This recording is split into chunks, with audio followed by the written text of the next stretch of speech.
The moment Lena Carter's hands moved in sign language, every armed man in the room reached for their weapon. Adrian Voss, the city's most feared crime lord, a man who commanded empires with nothing but silence and a look, had just witnessed something impossible. Someone who could speak his language. Someone who wasn't afraid. In a world where power is everything and invisibility means survival, one waitress is about to discover that being seen by the wrong man might be the most dangerous thing she's ever done. This is the story of how courage became her currency and silence became her weapon.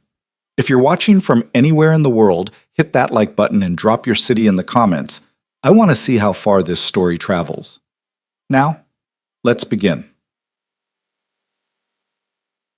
The rain hit the pavement outside Élysée like bullets, sharp, relentless, unforgiving. Lena Carter stood at the service entrance, watching water cascade off the awning in sheets, her breath forming small clouds in the February cold. She was 20 minutes early for her shift, but that didn't matter. Being early meant she could grab the goods station, the one near the kitchen where the managers rarely checked, where she could move fast and efficient without someone watching her every move. She needed every dollar tonight, every single one. Her phone buzzed in her pocket, another text from the hospital billing department. She didn't need to read it to know what it said. The number had grown so large it had stopped feeling real, like a fictional debt from someone else's life. Except it wasn't fictional, and it wasn't someone else's life. It was hers. It was her mother's life, measured in dollars she didn't have, and time she was running out of. Lena pushed through the heavy door, letting the warmth of the restaurant wrap around her like a promise it couldn't keep. The kitchen was already chaos, pans clattering, orders being shouted in 3 languages, the head chef screaming at someone about plating. She slipped past it all like a ghost, invisible in her black slacks and white shirt, her dark hair pulled back tight enough to give her a headache. "You're early." Marcus, the floor manager, appeared beside her with his tablet and his perpetual expression of mild disappointment. "Good. We're short tonight. Anna called in sick." "Again?" Lena grabbed her apron from her locker, tying it with practiced speed. "Third time this month, I'm giving you her section, the private rooms upstairs." Lena's hands froze on the apron strings. "The private rooms? Problem?" "Yes. The private rooms were where the city's elite came to conduct business they didn't want witnessed, where deals were made that would never see paper, where money changed hands in amounts that could buy buildings, or lives, or silence, where people like Lena were expected to be invisible, to serve without seeing, to hear without listening, where the wrong look at the wrong person could end a career, or worse. "No problem," she said. Marcus nodded, already moving on to his next crisis. "Table 7 first. They're expecting champagne at 8 sharp." Lena made her way upstairs, her footsteps silent on the plush carpet. Élysée wasn't just a restaurant. It was a temple to wealth and power, all soaring ceilings and crystal chandeliers, art that cost more than most people's houses, and a wine list that read like a financial statement. She'd worked here for 2 years and still felt like an imposter every time she walked through the dining room. The private floor was quieter, more intimate. 6 rooms, each one designed for discretion, soundproofed walls, private entrances, staff that knew when to disappear. She'd only worked up here twice before, both times uneventful. Serve the food, pour the wine, collect the massive tip, and forget everything you saw. Table 7 was already occupied. Lena paused outside the door, checking her reflection in the polished brass plate. Professional, invisible, forgettable. She pushed open the door with a practiced smile. The room fell silent. 4 men sat around the table, all of them in suits that cost more than her yearly rent. But it wasn't the suits that made her heart skip. It was the tension. It stretched across the space like a wire pulled too tight, ready to snap. 3 of the men looked like corporate executives, polished, comfortable, in control. The 4th man sat at the head of the table, and everything about him was different. Adrian Voss. Lena recognized him immediately, though she'd never seen him in person. Everyone in the city knew Adrian Voss, even if only by reputation. The man who'd built an empire from nothing, who controlled half the commercial real estate in 3 states, whose name appeared in business journals and police reports with equal frequency. The man who never gave interviews, never made public appearances, never spoke. Because Adrian Voss couldn't speak. He was younger than she'd expected, mid-30s maybe, with dark hair and features that would have been handsome if they weren't so carefully controlled. He wore a black suit that fit like it was made for him, which it probably was, and he sat with an absolute stillness that was somehow more commanding than any gesture. His eyes locked on her the moment she entered, and Lena felt the weight of his attention like a physical thing. "Good evening," she managed, her voice steady despite the sudden spike in her pulse. "I'm Lena. I'll be—" One of the executives waved a dismissive hand. "Champagne, the Krug. Don't bother with the whole speech." Lena nodded, moving to the bar cart in the corner. Her hands were steady as she retrieved the bottle, as she worked the cork free with a soft pop, as she poured 4 glasses with the precision of practice. She could feel Adrian's gaze following her, tracking her movements with an intensity that made her skin prickle. She served the 3 executives first, saving Adrian for last. As she approached, she noticed something the others had missed. His right hand was resting on the table, his fingers moving in small, deliberate patterns. Sign language. Lena's breath caught. Her brain processed what she was seeing before conscious thought could catch up. He was signing to himself, a habit she recognized from her own experience. Small gestures, almost unconscious, the way some people drummed their fingers or tapped their feet. She set his glass down carefully, and without thinking, without considering the consequences or the witnesses or the fact that she was about to do something incredibly stupid, her hands moved. "Thank you for your patience." Basic ASL, polite. Professional. The room exploded into motion. All 3 executives lunged back from the table as if she'd pulled a weapon. One of them actually knocked over his chair. But Lena's attention was locked on Adrian, whose entire body had gone rigid, his eyes widening in something that looked like shock. For 3 heartbeats, no one moved. Then Adrian's hand came up, slow and deliberate. "You know sign language." It wasn't a question. His fingers moved with fluid precision, the gestures of someone who'd been signing his entire life. "Yes," Lena signed back, aware that her hands were shaking now. "My younger brother is deaf." "Is?" His eyebrow raised slightly. "Was." The correction came automatically, along with the familiar ache. "He passed away 3 years ago." Something shifted in Adrian's expression, not quite sympathy, but understanding. Recognition of shared loss. "What the hell is happening?"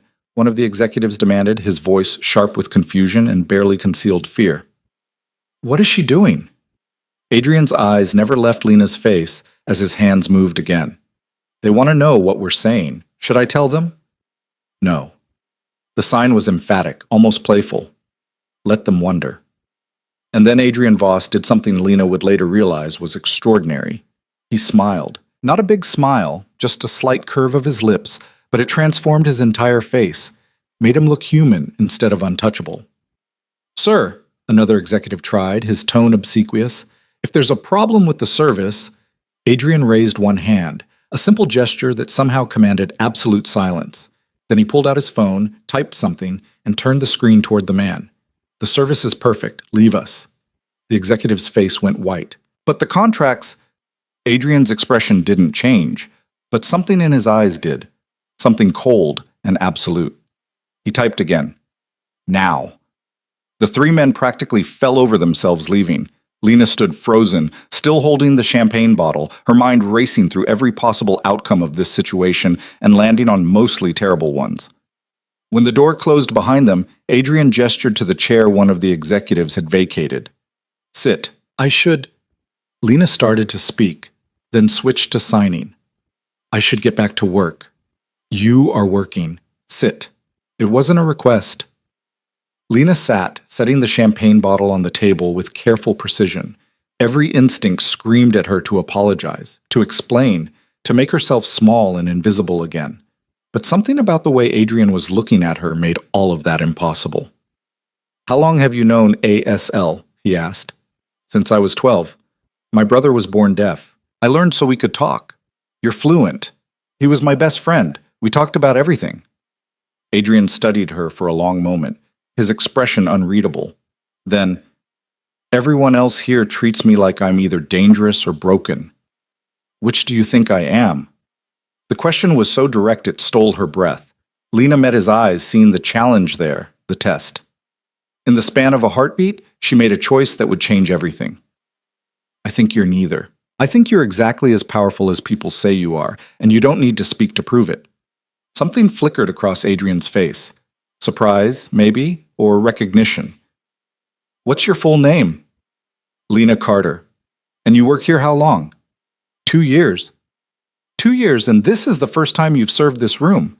It wasn't a question, but Lena nodded anyway. Why? I'm usually downstairs. Someone called in sick. Lucky for me. His hands moved with a casual confidence that suggested he wasn't used to people disagreeing with him.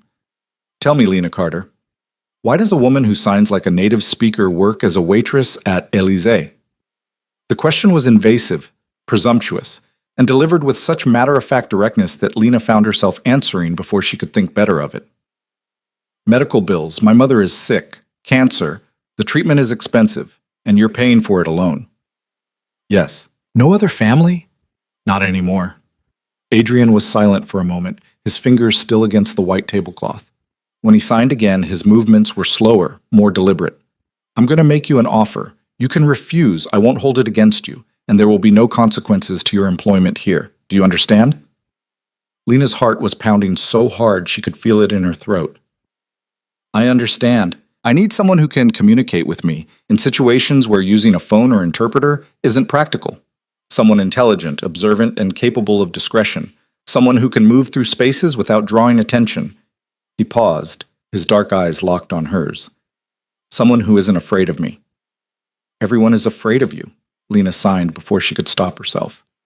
Are you? She considered lying, considered the safe answer, the smart answer. Instead, she told the truth.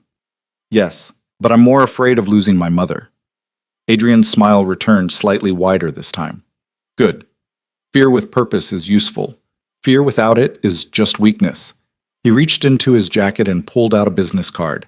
Heavy stock, minimal design, just a phone number embossed in silver. This is my private line.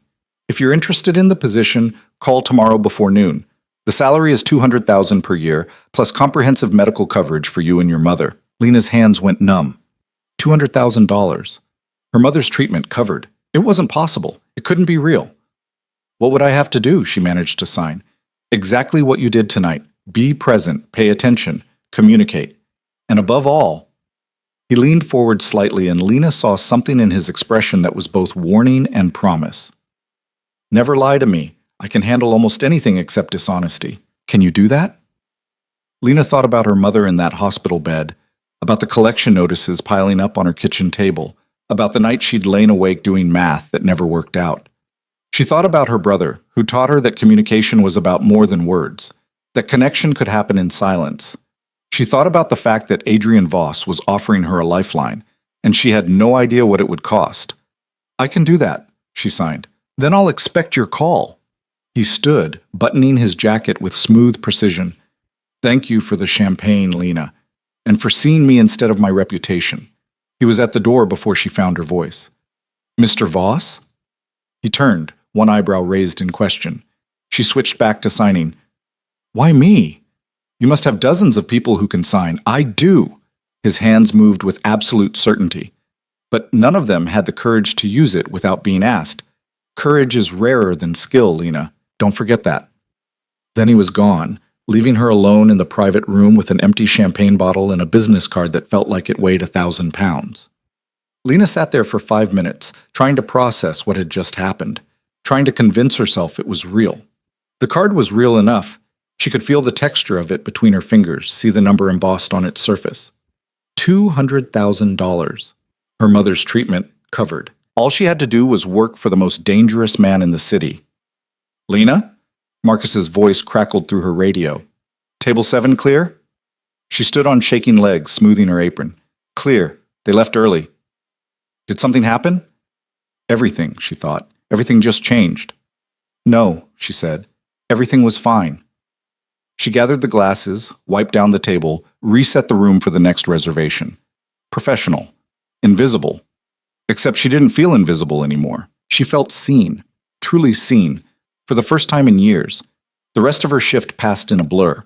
She moved through the motions automatically, serving tables, taking orders, smiling at customers who looked through her like she was part of the furniture.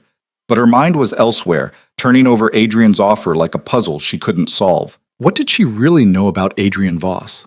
Only what everyone knew, that he'd built a commercial empire, that he had connections to everything from City Hall to the waterfront, that people who crossed him tended to disappear from public life, that he was brilliant, ruthless, and untouchable, and that he'd just offered her more money than she'd make in 5 years at Élysée.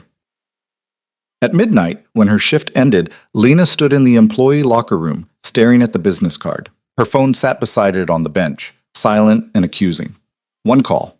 That's all it would take. One call, and her mother could get the treatment she needed. One call, and Lena could stop drowning in debt. One call, and she'd be working for a man who lived in shadows. "You coming, Lena?" Sarah, another waitress, called from the doorway. "A few of us are grabbing drinks, "Not tonight, I'm exhausted." Sarah studied her for a moment. "You okay? You've been weird all night." "Fine, just tired." After Sarah left, Lena pulled out her phone and dialed the hospital's nightline. They patched her through to her mother's floor, and after 3 rings, a familiar voice answered. "Mom, it's me. How are you feeling?" "Lena." Her mother's voice was weak but warm.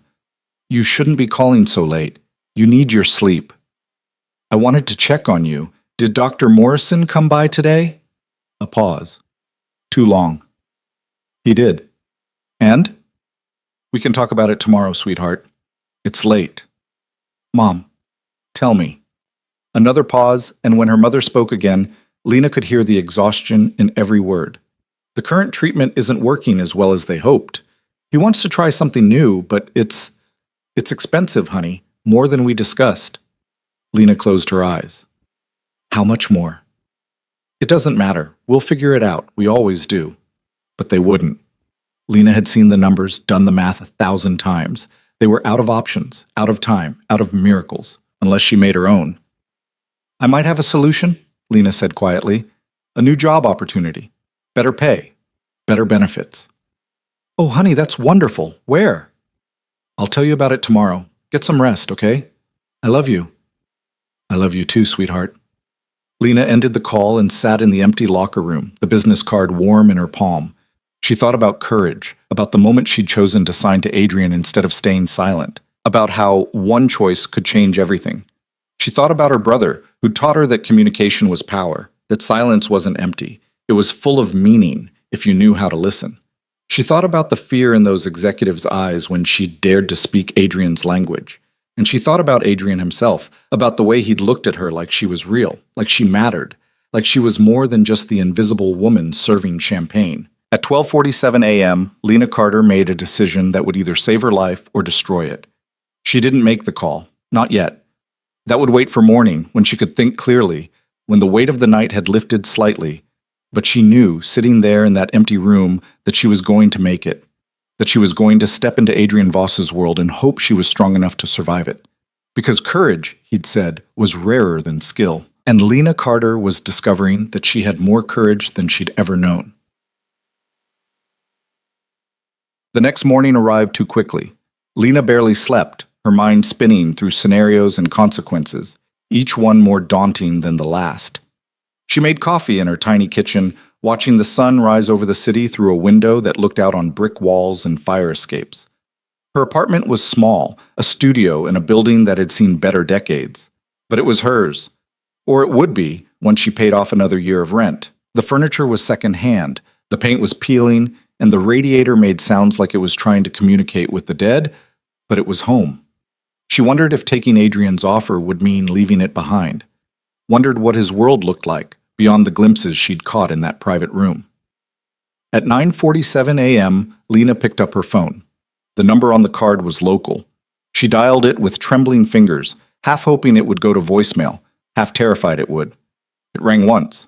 "Lena Carter." Adrian's voice came through the line, not signing, but actual speech. It was rougher than she'd expected, textured with an accent she couldn't quite place but clear enough. He could speak. He simply chose not to most of the time. "I wondered if you'd call." She hadn't expected him to answer personally. "I wanted to discuss your offer." "Are you accepting it?" Direct. No pleasantries, no negotiation, just the question that mattered. "I need to understand what I'm accepting first." A pause, and she could almost see him smile. "Smart. Meet me at the Harbor Building, 20th floor, 2 o'clock. Come alone. Mr. Voss. Adrian. And Lena? Wear something comfortable. Where we're going doesn't require formal attire." The line went dead.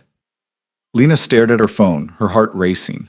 She'd expected an interview, maybe, or a formal meeting with lawyers and contracts, not an immediate summons to one of the city's most exclusive addresses. The Harbor Building was legendary, a gleaming tower on the waterfront where penthouses sold for 8 figures and the lobby had marble imported from Italy. Adrian owned the top 5 floors according to the business journals. His legitimate empire was run from those offices: real estate development, private equity, international trade. What happened on the other floors, the ones the journals didn't mention, was anybody's guess. Lena spent the next 4 hours in a state of controlled panic. She showered, changed 3 times, finally settling on dark jeans and a simple sweater, comfortable but presentable. She called the hospital to check on her mother, then called Élysée to request the evening off, citing a family emergency. Marcus sounded suspicious but approved it. She'd never called in sick, never asked for special treatment. She'd earned this much, at least. At 1:30, Lena stood outside the Harbor Building, craning her neck to look up at its glass and steel facade. Clouds reflected in its surface, making it look like it was part of the sky itself. The lobby was everything she'd imagined: soaring ceilings, contemporary art, security that was both visible and invisible. A woman at the front desk looked up as Lena entered, her expression professionally neutral. "Name?" "Lena Carter. I have an appointment with Mr. Voss." The woman's expression shifted slightly, a flicker of something that might have been surprise or curiosity. "Of course. The private elevator is to your right, top floor." Lena's stomach dropped. Top floor. Of course it was the top floor. The elevator was all polished brass and mirrors. Lena avoided her reflection, focusing instead on the numbers climbing steadily upward. 15, 20, 25. The building had 30 floors, and with each passing level, she felt the weight of the decision she was making. The doors opened directly into a space that stole her breath. It wasn't an office, it was more like a modern apartment, all open floor plan and floor-to-ceiling windows that offered a panoramic view of the city and harbor beyond. The furniture was minimal but expensive. The art on the walls was contemporary and striking, and the whole space felt designed for someone who valued aesthetics as much as function. Adrian stood by the windows, his back to her, hands in his pockets. He turned when she stepped out of the elevator, and she saw he'd taken his own advice. He wore jeans and a dark Henley, casual in a way that somehow made him look more dangerous rather than less. His hands moved in greeting. "Welcome. Thank you for seeing me," Lena signed back, grateful for the familiar language. "Did you think about my offer?" "I haven't thought about anything else." "And?" Lena took a breath, committing. "I want to accept, but I need to know what I'm really agreeing to, what you really need from me." Adrian gestured to a seating area near the windows, low sofas arranged around a glass coffee table. As Lena sat, he remained standing, his expression thoughtful. "I'm going to be honest with you," he signed. "More honest than I've been with anyone in a long time. Can you handle that?" "I don't know. Try me." His smile was brief but genuine. "I built my legitimate businesses through observation and silence. People underestimate silence. They fill it with their own assumptions, their own nervousness. They tell you things they wouldn't otherwise reveal simply because the quiet makes them uncomfortable. But there are situations where silence isn't enough, where I need someone who can communicate for me in real time, who can read a room the way I do, who can be my voice without being obvious about it." He paused, choosing his next words carefully. "My world has 2 sides, Lena. One is completely legitimate: real estate, investments, international trade. That side is clean, legal, and scrutinized constantly. And the other side exists in the spaces between. Not illegal, but not entirely transparent either. Information brokerage, leverage, connections that don't appear on paper." Lena processed this, her mind working through the implications. "You're telling me this because you need me to understand what I'm stepping into." "Exactly. I need someone I can trust completely. Someone who sees both sides and doesn't flinch. Someone who can keep secrets that could destroy empires. That's a lot of trust to place in a waitress you met last night." "Is it?" Adrian sat down across from her, his gaze intense. "You've been invisible for 2 years at Élysée, one of the city's most exclusive restaurants. You've served powerful people, heard sensitive conversations, witnessed private moments. And not once has your name appeared in a gossip column or a business journal. Not once have you sold information or betrayed a confidence.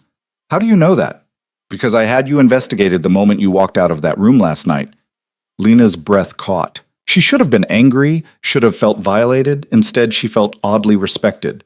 He'd done his due diligence, treated her like a potential asset rather than a disposable resource. What did you find? That you're exactly what you appear to be. No criminal record, no debts except medical bills, no vices, no complications. You work 3 jobs, visit your mother every other day, and spend what little free time you have volunteering at a community center teaching ASL to kids. He leaned back slightly. You're either the most boring person in the city or you're someone with genuine integrity. I'm betting on the latter. You could be wrong. I'm rarely wrong about people. It wasn't arrogance, just fact. So here's my offer, clearly stated. $200,000 per year, full medical coverage for you and your mother at the best facility in the state, a signing bonus of $50,000 to clear your immediate debts. In exchange, you work as my personal assistant and translator. You attend meetings, travel when necessary, and maintain absolute confidentiality about everything you see and hear. $50,000. Lena's mind reeled at the number. She could clear her mother's current bills, buy time for the new treatment, breathe for the first time in years. What's the catch? She signed. The catch is that once you're in my world, you're in it completely. There's no going back to being invisible. People will know you work for me, and that association comes with both benefits and risks. What kind of risks? Adrian's expression grew serious. I have enemies. Not many, but the ones I have are dangerous. By working for me, you become a potential target for people who want to hurt me. I can provide security, but I can't eliminate risk entirely. You're trying to scare me off. I'm trying to make sure you understand the stakes.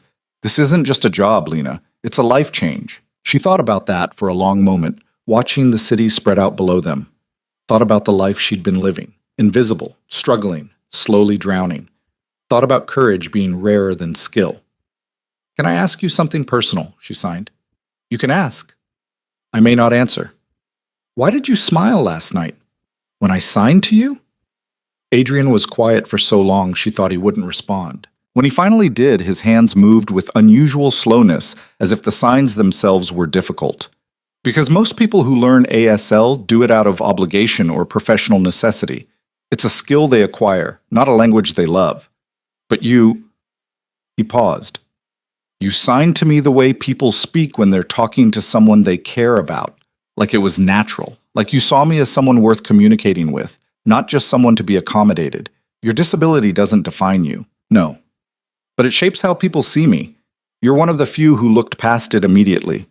His smile returned, slight but real. That's rare.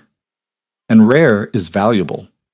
Lena felt something shift inside her, a recognition that this wasn't just about money or opportunity. It was about being seen, truly seen, for the first time since her brother died. I'll take the job, she signed. On one condition, name it. If I ever feel like you're putting me in genuine danger, not calculated risk, but actual danger I can't handle, you let me walk away. No consequences, no retaliation. Adrian considered this, then nodded. Agreed. Though I'll do everything in my power to ensure that situation never arises. He stood, extending his hand. Lena stood as well, taking it. His grip was firm, warm, certain. Welcome to my world, Lena Carter, he said aloud, his rough voice carrying an edge of satisfaction. I think you're going to do very well here. As they shook hands, Lena looked past him to the city beyond the windows, the same city she'd always known. But suddenly, it looked different, fuller of possibilities, fuller of danger, fuller of life. She'd taken the first step into Adrian Voss's world, and there was no turning back now. The contract arrived by courier at 6 the next morning, 30 pages of legal language that essentially confirmed everything Adrian had promised. Lena sat at her tiny kitchen table, reading through provisions about salary, benefits, confidentiality, and termination clauses while her coffee went cold. Her new health insurance would begin immediately. The signing bonus would be deposited within 24 hours. She signed on page 30 with a hand that barely trembled. By noon, she'd given her notice at Élysée. Marcus looked stunned, then suspicious, then resigned. Better opportunity? He asked. Much better, Lena confirmed, and left it at that. Her phone rang at 1:15 p.m. Adrian's number. Your mother has been transferred to St. Catherine's Medical Center, he said without preamble. Dr. Sarah Chen is the best oncologist in the state. She'll be overseeing the new treatment protocol starting tomorrow. Lena's throat tightened. That fast? I don't see the point in waiting, do you? No, I just thank you. Don't thank me yet. You haven't started working. There was a pause, then, a car will pick you up tomorrow morning at 8. Wear something professional but comfortable. We have a full day ahead. The line went dead before she could respond. Lena spent the rest of the day in a daze visiting her mother at the new facility. Street. Catherine's was everything the previous hospital wasn't. Private rooms, attentive staff, equipment that looked like it belonged in the future rather than the past. Her mother cried when she saw it, and Lena held her hand, unable to explain exactly how this miracle had happened. The new job has excellent benefits, she said, which was technically true. You must be working for someone very important, her mother replied, studying her face with the particular insight only mothers possessed. I am. Are you safe, sweetheart? Lena thought about Adrian's warning, about enemies and risks and the life she was stepping into. I will be, she said, choosing her words carefully. I promise. The car that arrived the next morning was a black Mercedes with windows tinted dark enough to make the interior invisible from outside. The driver was a woman in her 40s with sharp eyes and a professional demeanor that suggested she was much more than just a chauffeur. Miss Carter? I'm Diana. I handle security and logistics for Mr. Voss. She opened the rear door with practiced efficiency. He's waiting at the office. The drive to the Harbor building took 20 minutes through morning traffic. Diana didn't make small talk, which Lena appreciated. She spent the time trying to calm her racing heart, reminding herself that she'd chosen this. The courage was rarer than skill. Adrian's office occupied the entire 30th floor. Diana led her through a reception area where 2 assistants worked behind sleek desks, then down a hallway lined with contemporary art that probably cost more than most people's houses. They stopped at a set of double doors. He's expecting you, Diana said, knocking once before opening the door. Adrian sat behind a massive desk of dark wood and steel, 3 monitors arranged in front of him, phone pressed to his ear. He gestured for Lena to enter, to sit, continuing his conversation without acknowledging her presence beyond that initial gesture. Except he wasn't speaking. He was listening, his expression neutral as someone on the other end talked. Occasionally he'd type something on his keyboard, and Lena realized he was using text-to-speech software to respond. The other person couldn't hear his actual voice, just the synthesized version coming through their line. After 2 minutes, he ended the call and looked at her properly. Good morning, he signed. Good morning, she signed back, settling into the chair across from his desk. He studied her for a moment, and she had the distinct impression she was being evaluated. Then he stood, coming around the desk to lean against it, arms crossed. First lesson, he signed. In this office, we communicate however is most efficient. Sometimes that's ASL, sometimes it's speaking aloud, sometimes it's written notes or text messages. The goal is clarity, not consistency. Understand? Lena nodded. Second lesson? I'm going to test you constantly. Not because I don't trust you, but because trust is something that has to be proven over time. I need to know how you think, how you react under pressure, whether you can be relied upon when situations become complicated. Complicated how? Adrian's smile was brief. You'll see. Today, you shadow me. Watch, listen, learn. Don't speak unless I indicate you should. Don't react to anything you see or hear. Just observe. That's all? That's everything. Most people can't do it. They feel compelled to prove themselves, to demonstrate value through action. But sometimes the most valuable thing you can do is simply pay attention. He moved back to his desk, pressing a button on his phone. Diana, we're ready. The next 8 hours were a masterclass in controlled chaos. Adrian's world moved fast. Meetings stacked on top of meetings, phone calls interrupting video conferences, decisions being made in the spaces between conversations. Lena sat in the corner of his office or in conference rooms, watching him navigate everything with the calm precision of someone conducting an orchestra. What struck her most was how he used silence as a weapon. In a negotiation with developers over a waterfront property, he let them talk for 15 minutes straight, their nervousness growing with each passing moment of his quiet attention. When he finally responded, via text-to-speech, his terms were so precisely calculated they had no room to argue. In a meeting with his investment team, he listened to their quarterly projections without comment, then typed a single question that exposed a flaw in their entire strategy. They scrambled to recalculate while he waited, patient and unmovable.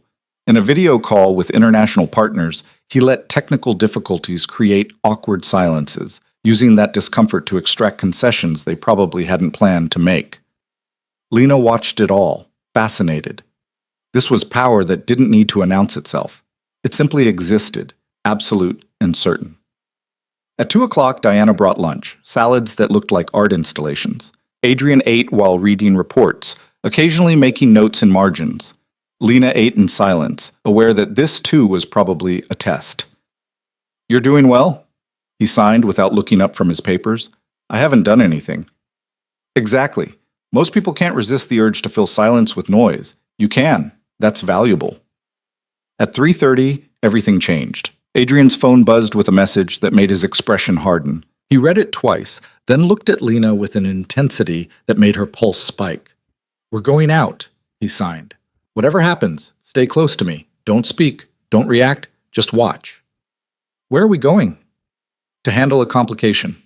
Diana drove them across the city to a neighborhood Lena recognized, waterfront warehouses that had been converted into high-end lofts and galleries.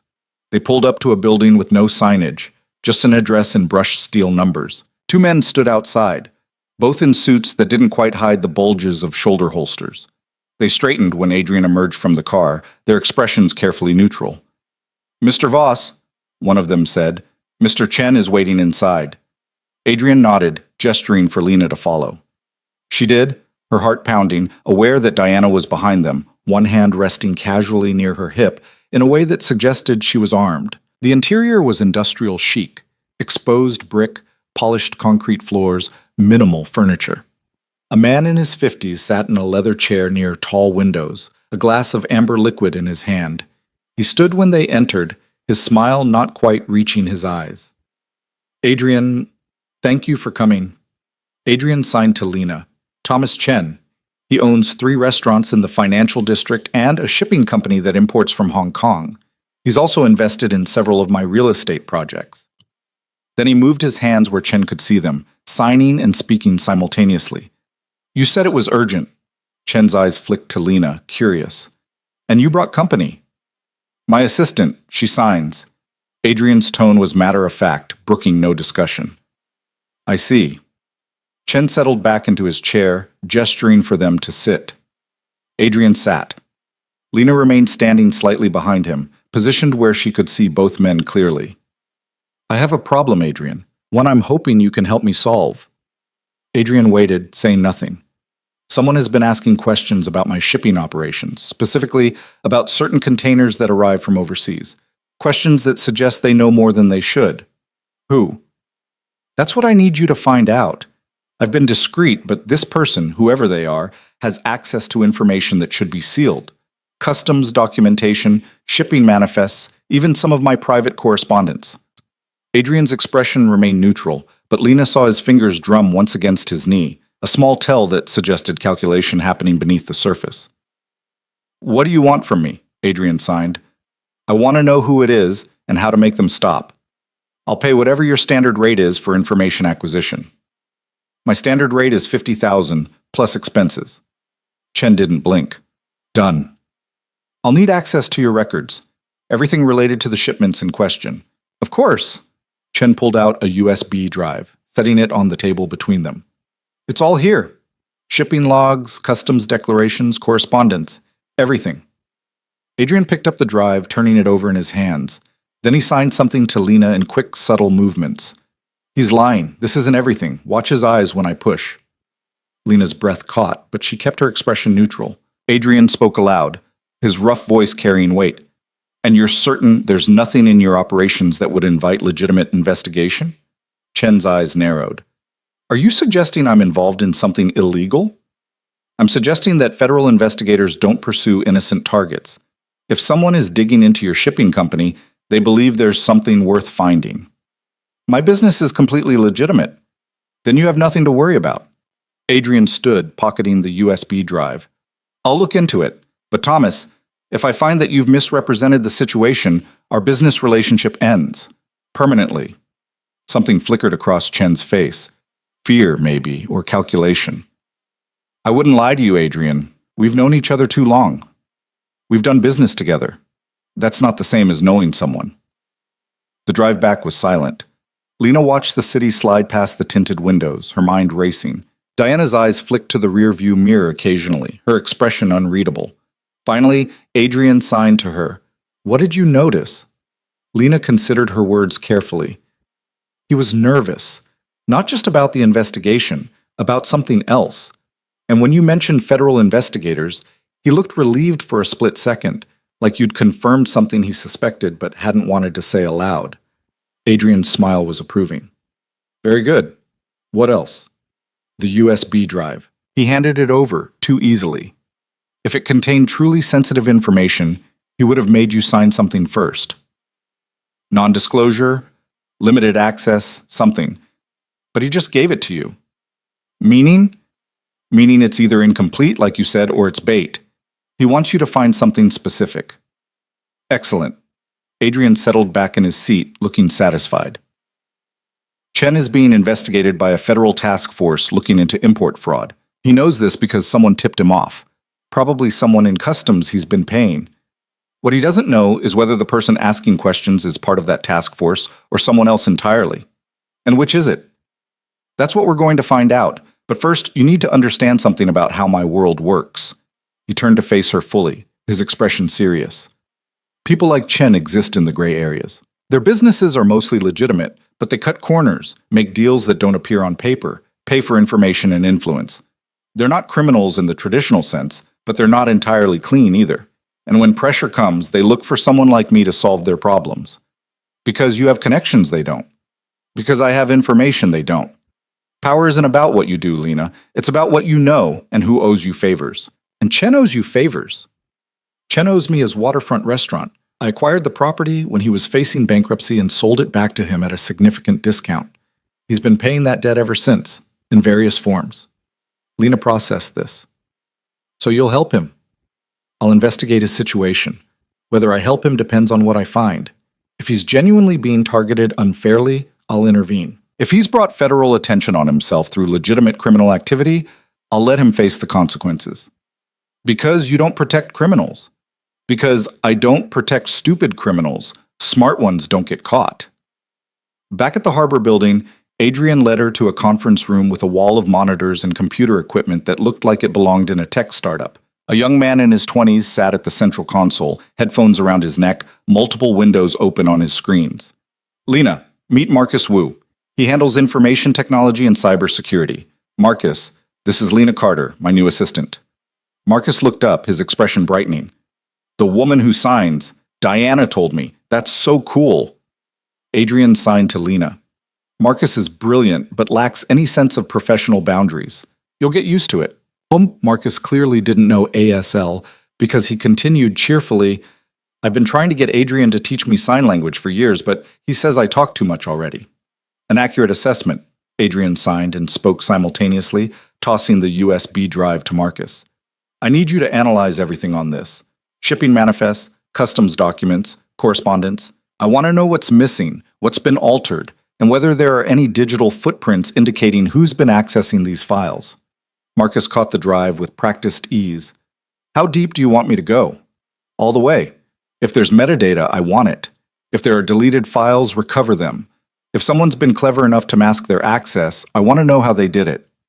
Give me 2 hours. Adrian nodded, then gestured for Lena to follow him back to his office. Once inside, he moved to the windows, looking out over the city as the sun began its descent toward the horizon.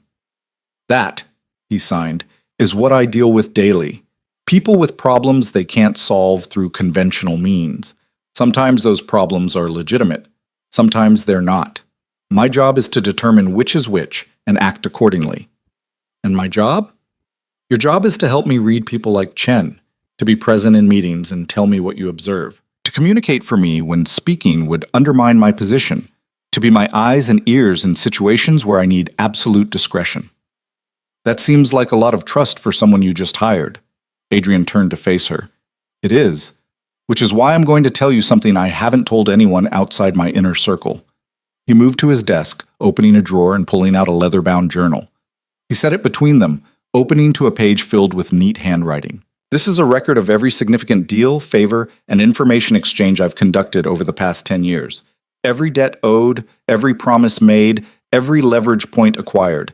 If this information became public, my entire empire would collapse within a week. Lena stared at the journal, understanding the weight of what he was showing her. Why are you telling me this? Because I need you to understand what you're protecting. This isn't just about keeping my schedule or translating in meetings. It's about safeguarding information that could destroy lives, including mine. You're testing me. I'm showing you what trust looks like in my world. It's not built on faith or hope. It's built on mutually assured destruction. If you betray me, I fall. But I've ensured that if I fall, I take enough people down with me that betrayal becomes suicide. He closed the journal, returning it to the drawer. That said, I don't believe you'll betray me. Do you know why? Lena shook her head. Because you have something most people in my world don't. A moral compass that actually points somewhere consistent. You're not interested in power for its own sake. You're not driven by greed or ambition. You're simply trying to save your mother and survive.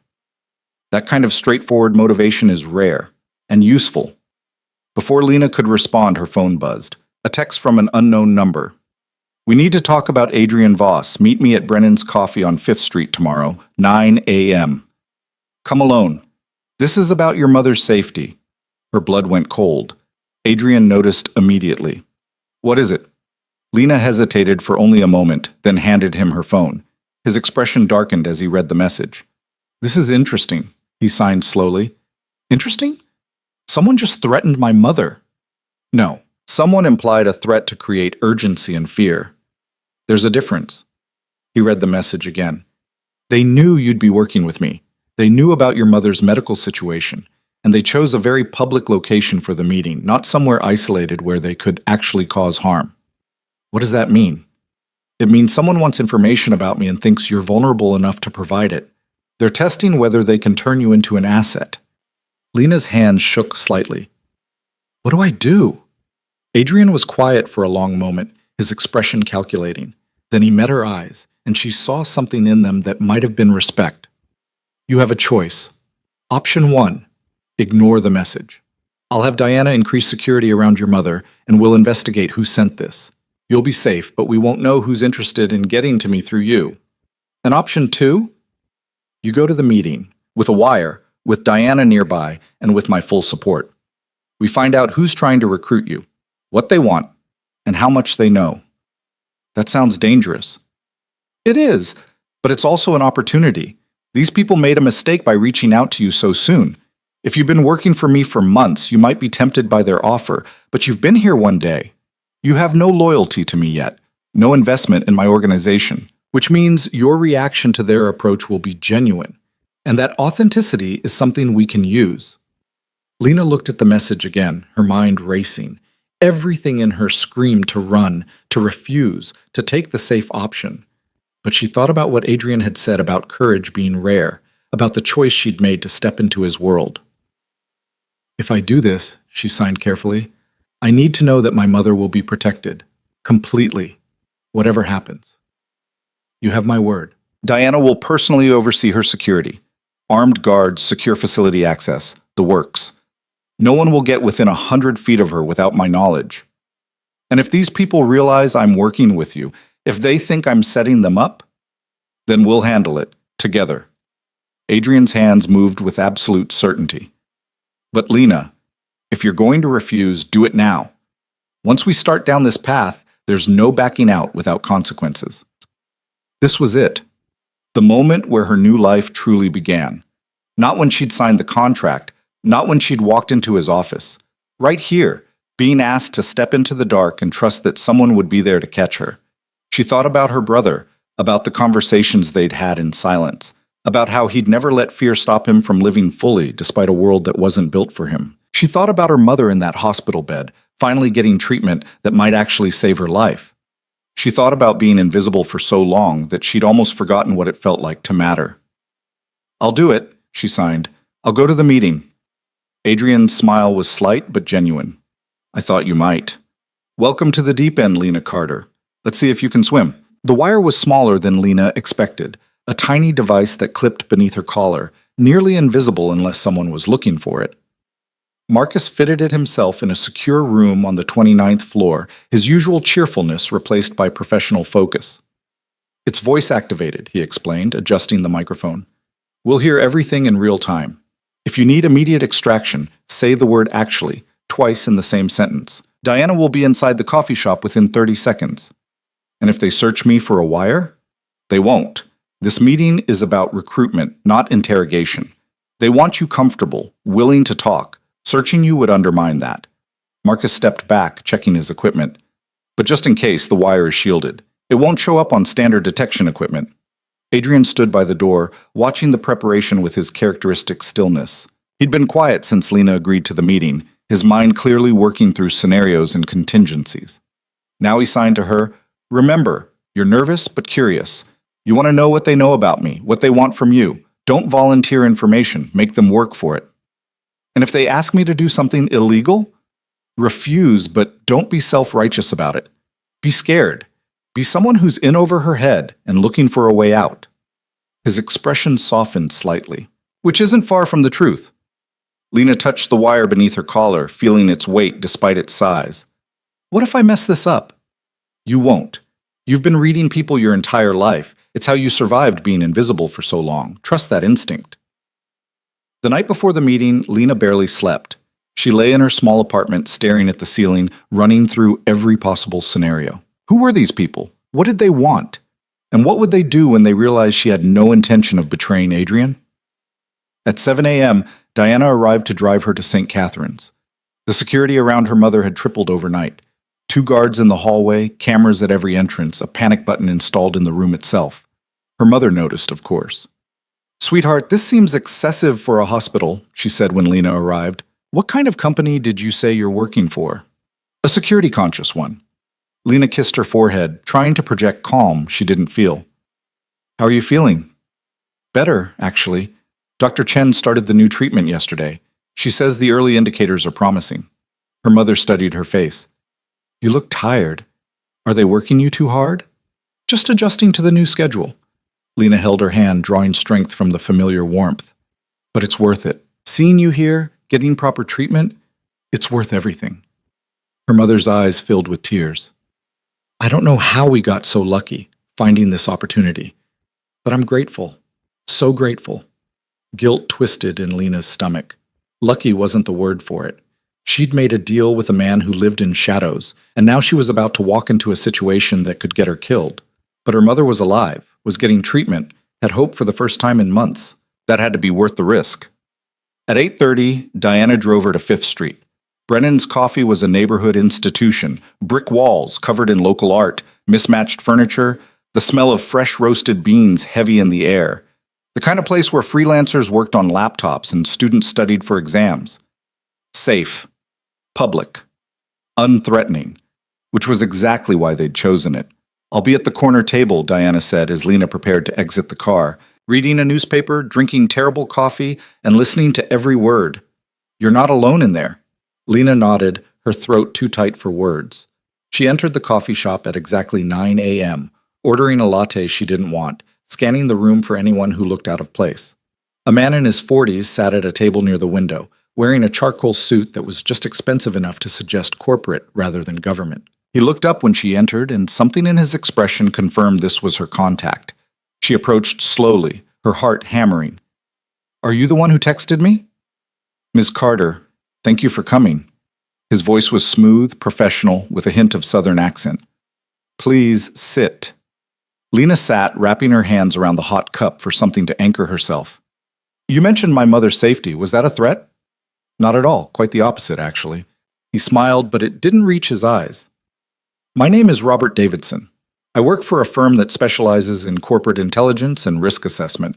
We've been monitoring Adrian Voss for some time, and we noticed his recent association with you. I'm his assistant. I don't see how that's relevant to corporate intelligence.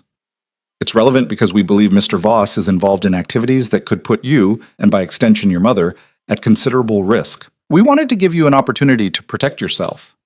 Lena let confusion show on her face. I don't understand. Mr. Voss runs a real estate and investment company. What kind of risk are you talking about? Davidson leaned forward slightly, lowering his voice. Ms. Carter, you seem like an intelligent woman who ended up in a difficult situation through no fault of her own.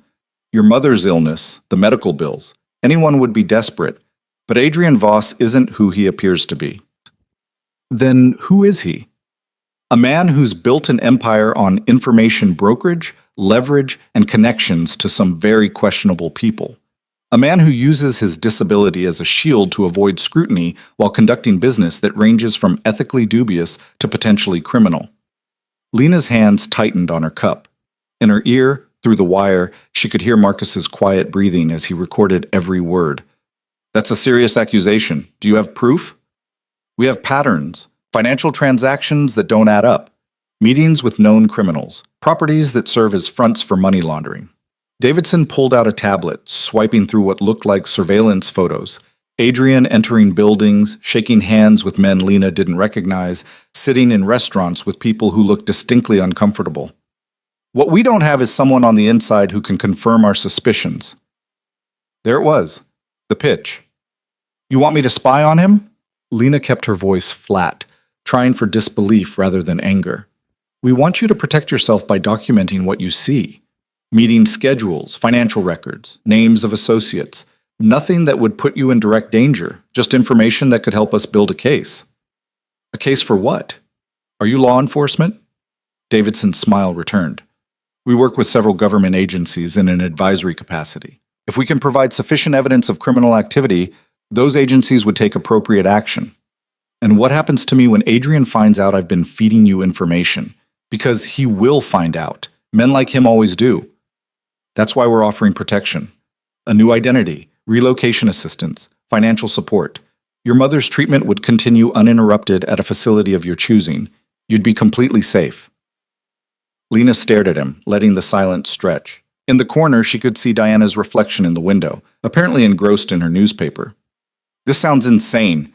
I've worked for Mr. Voss for 2 days. Why would you think I'd betray him? Because you're not like the others in his organization. You have no history of criminal activity, no loyalty built over years of shared crimes. You're just someone trying to save her mother. And we can help you do that without compromising your integrity or your safety. By asking me to commit corporate espionage. By asking you to help bring a dangerous man to justice. Davidson's expression grew earnest, almost sympathetic. Ms. Carter, I understand this is overwhelming. We're not asking for an answer today. Take some time, think about what kind of man you're really working for. Then call this number when you're ready to discuss details. He slid a business card across the table. Plain white, just a phone number, no name or company. Lena picked it up, studying it like it might contain hidden meaning. And if I refuse? Then we'll continue our investigation through other means.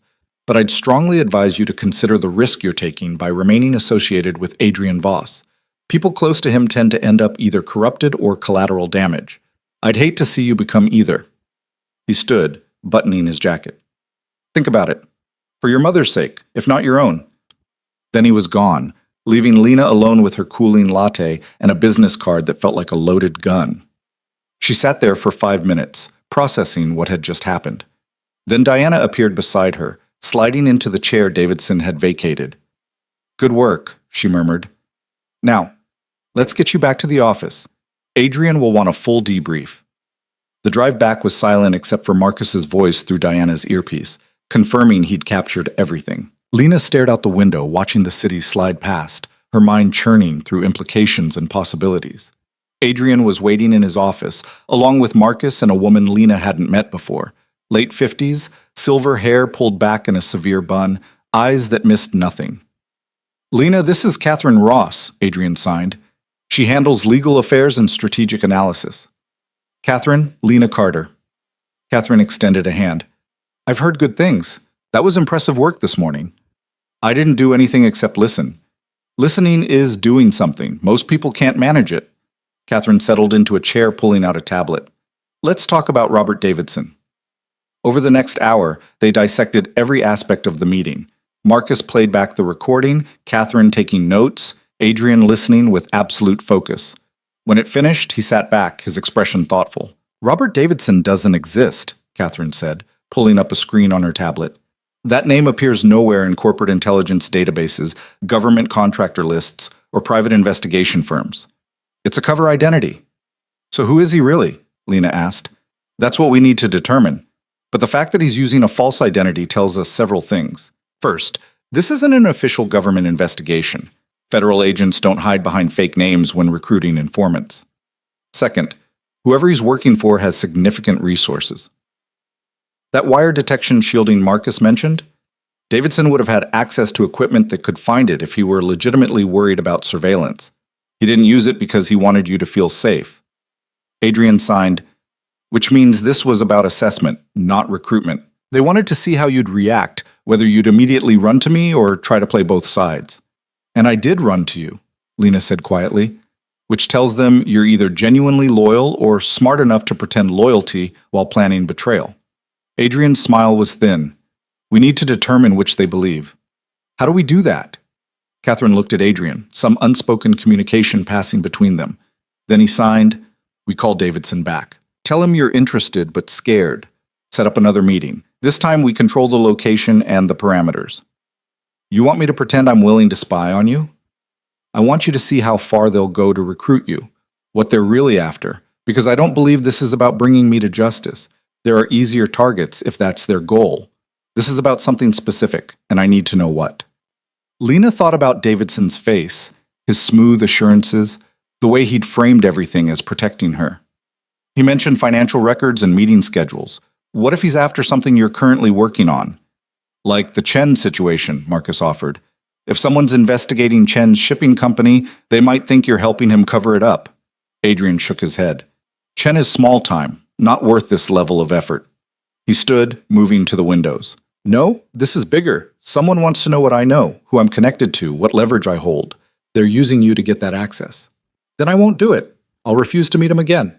That's one option, but it leaves us blind to who's targeting me and why. Adrian turned to face her. However, I won't ask you to take a risk you're not comfortable with. This is your choice, Lena. No pressure, no judgment. But there was pressure. The pressure of knowing that refusing might leave Adrian vulnerable, might leave her own position uncertain. The pressure of realizing that in just 2 days, she'd become invested in his world in ways she hadn't anticipated. What would the next meeting look like? She asked carefully. Catherine answered, we'd set it up somewhere we control. A restaurant maybe, or a hotel lobby. Somewhere with good sight lines and multiple exits. You tell Davidson you need proof that Adrian is actually doing something illegal before you'll help. Make him show his cards. And if he has real evidence of criminal activity, then we deal with it. Adrian's hands moved with absolute certainty. But I don't believe he does. If he had hard evidence, he wouldn't need you. This is a fishing expedition. Lena looked at each of them. Catherine with her analytical calm, Marcus with his technical brilliance, Diana who'd positioned herself near the door like a guardian, and Adrian who stood at the center of it all, commanding loyalty without demanding it. All right, she signed, I'll make the call, but I need to know something first. Ask. Is there anything in your business dealings that's actually illegal? Not ethically gray, not technically questionable, actually illegal? Adrian was quiet for a long moment. Then he signed, do you want the comfortable answer or the honest one? The honest one. There are aspects of my information network that operate in legal gray areas. I pay for access to databases that aren't technically public. I leverage connections with people who have, let's say, complicated relationships with the law. I've made deals that wouldn't survive scrutiny from a hostile prosecutor. He paused. But I don't traffic in drugs, weapons, or human beings. I don't launder money for cartels. I don't order violence against my enemies. My empire is built on information and influence, not crime. But some of what you do could be prosecuted as crime if someone wanted to badly enough. Yes, which is why I'm very careful about who I trust and what evidence exists. Lena absorbed this, understanding that she was being given a choice with full knowledge of the stakes. Then let's find out who wants to take you down and why. The call to Davidson happened 3 hours later from a burner phone Marcus provided. Lena sat in the conference room, her hands steady despite her racing heart, as Catherine coached her through the script they'd developed. Davidson answered on the second ring. Ms. Carter, I hoped you'd call. I've been thinking about what you said, about the risk I'm taking. Lena kept her voice uncertain, nervous. But I need to see proof, real proof that Mr. Voss is doing something illegal. I can't betray someone based on suspicions. A pause. That's fair. What kind of proof would you need? Financial records, something concrete that shows illegal activity. And I want to know who you're really working for, No more vague references to government agencies. Those are reasonable requests. Let's meet again, somewhere more private this time. I can show you documentation that will convince you we're on the right side of this. Where? There's a restaurant called The Mill on West Side Avenue. Quiet, discreet, good for conversation. Tomorrow night, 7 p.m.? Lena looked at Catherine, who nodded. The Mill was perfect, a place they could control. All right, 7 p.m. But if I'm not convinced by what you show me, this conversation ends. Understood. Thank you, Ms. Carter. You're making the right choice. The line went dead. Lena set down the phone, her hands shaking now that the performance was over. He bought it. Of course he did, Adrian signed. You were perfect, scared but principled, exactly what he expected. Now what? Now we prepare. Catherine will have our people at the mill an hour before you arrive. Marcus will have surveillance in place. Diana will be your server. Adrian moved closer, his expression serious. And I'll be in the kitchen, listening to every word. You're going to be there? Did you think I'd send you alone into a potential trap? His hands moved with something that might have been amusement. I protect my assets, Lena, especially ones brave enough to walk into darkness without knowing what's waiting. The next day passed in a blur of preparation. Marcus ran Lena through scenarios, teaching her how to keep Davidson talking, how to redirect if he asked questions she couldn't answer. Catherine briefed her on what to look for in the documents Davidson might show, signs of fabrication, inconsistencies, anything that would reveal his true agenda. Adrian watched it all, occasionally offering guidance, but mostly letting his team work. Lena realized this was how he operated, surrounding himself with competent people and trusting them to execute without micromanagement. At 6 p.m., Diana helped her dress for the meeting. Nothing too formal, nothing that suggested she was anything but a nervous assistant in over her head. Dark jeans, a simple blouse, minimal makeup. Remember, Diana said as she fitted the new wire, if anything feels wrong, use the safe word. Pride isn't worth your life. What if he brings backup? What if this is more than just showing me documents? Then you'll have 3 armed professionals within 15 feet of you at all times. But I don't think it will come to that. Davidson wants you willing, not coerced. Violence would undermine everything he's built. The drive to the mill was quiet. Lena watched the city darken, streetlights flickering on, people heading home from work or out for the evening. Normal people living normal lives, unaware of the games being played in shadows around them. She used to be one of those people. Now she was something else entirely. The mill was exactly as advertised, upscale but understated, the kind of place where business deals happened over wine and professionally plated entrees. Catherine sat at the bar, apparently waiting for a date who was running late. Marcus was somewhere in the building, monitoring feeds from cameras he'd installed that afternoon, and Adrian was in the kitchen, having convinced the owner to let him observe through a service window. Davidson was already there when Lena arrived, sitting at a corner booth with a leather portfolio on the table. He stood when he saw her, that same professional smile in place. Ms. Carter, thank you for coming. He waited until she'd slid into the booth before sitting again. I appreciate that you want transparency. It shows good judgment. It shows self-preservation, Lena countered. I'm not going to destroy my life based on someone's word. Fair enough. Davidson opened the portfolio, pulling out several documents. Let's start with financial records. These show transactions between Adrian Voss's holding companies and several offshore accounts in the Cayman Islands, amounts ranging from $50,000 to $500,000, with no clear business purpose. Lena studied the papers, recognizing some of the company names from Adrian's files. The transactions looked legitimate on the surface, wire transfers with proper documentation, but something felt off about the account numbers. These could be anything, she said. Investment transfers, international payments, legitimate business expenses. They could be, but combined with these, Davidson pulled out more documents. They paint a different picture. These are communications between Voss and a man named Victor Constantine, who's currently under investigation for arms trafficking in Eastern Europe. Lena's blood ran cold. Arms trafficking. That was far beyond gray areas or information brokerage. In her ear, through the wire, she heard Adrian's voice whisper, "Those documents are fabricated. Check the dates against my travel schedule. I was in New York during 3 of those supposed meetings." She took a breath, steadying herself. When were these communications sent? Davidson checked the documents. Various dates over the past 6 months. Why?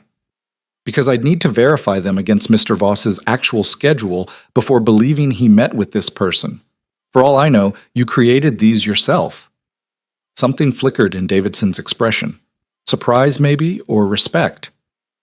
You're more suspicious than I expected. I'm thorough. Show me something verifiable, something I can confirm independently. Davidson sat back, studying her.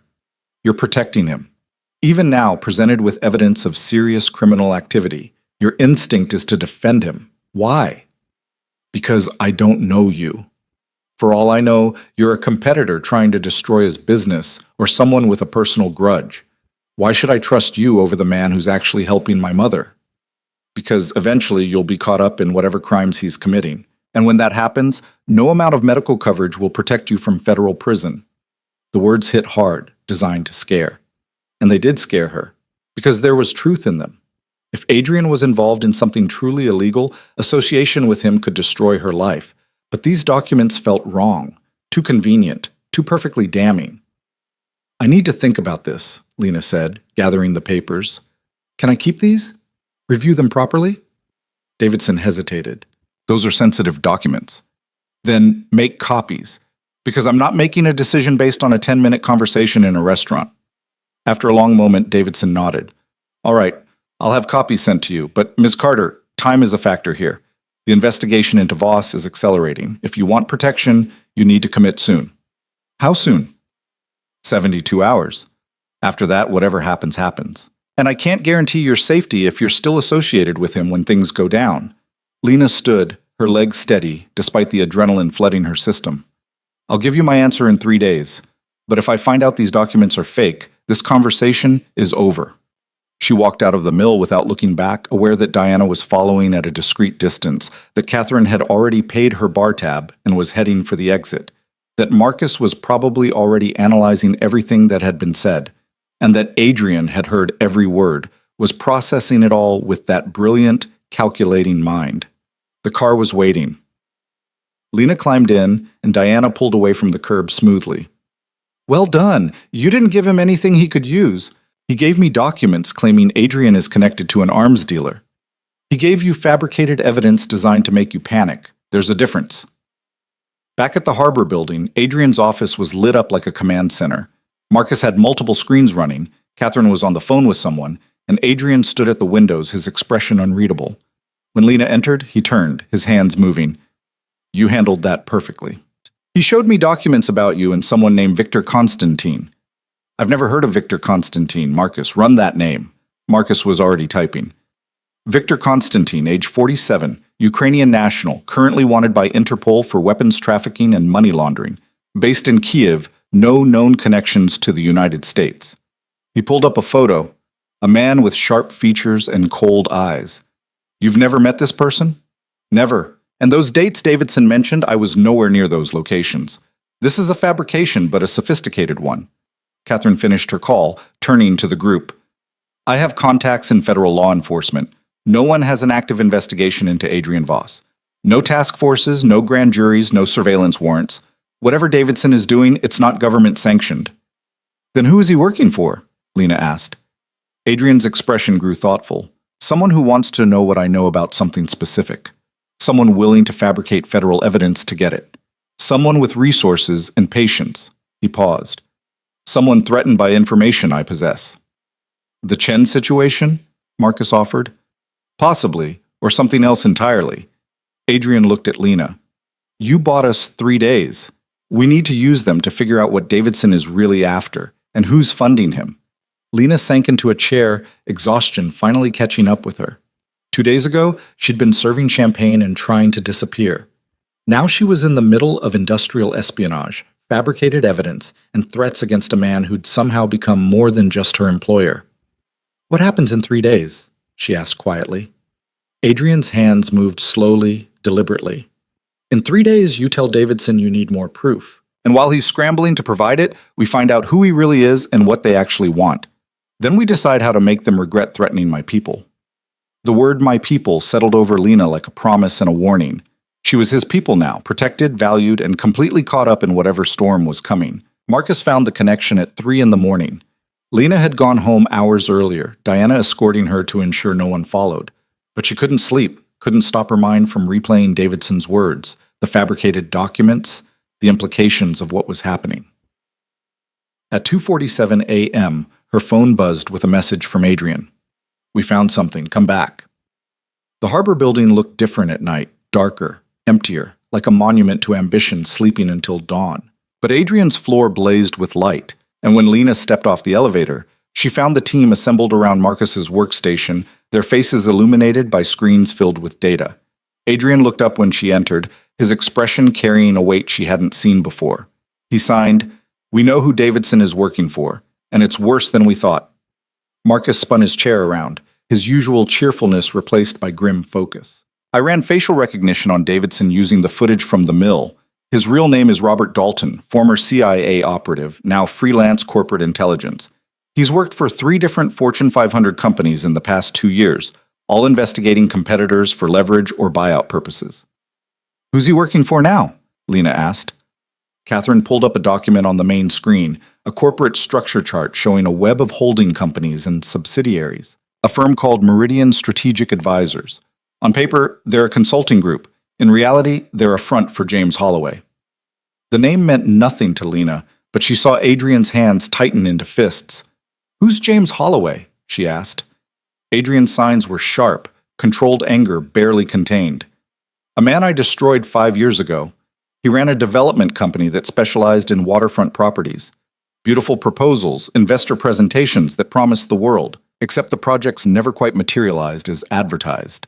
Buildings were shoddily constructed, safety standards ignored, and when people started asking questions, he'd blame contractors and walk away with his profits intact. What happened?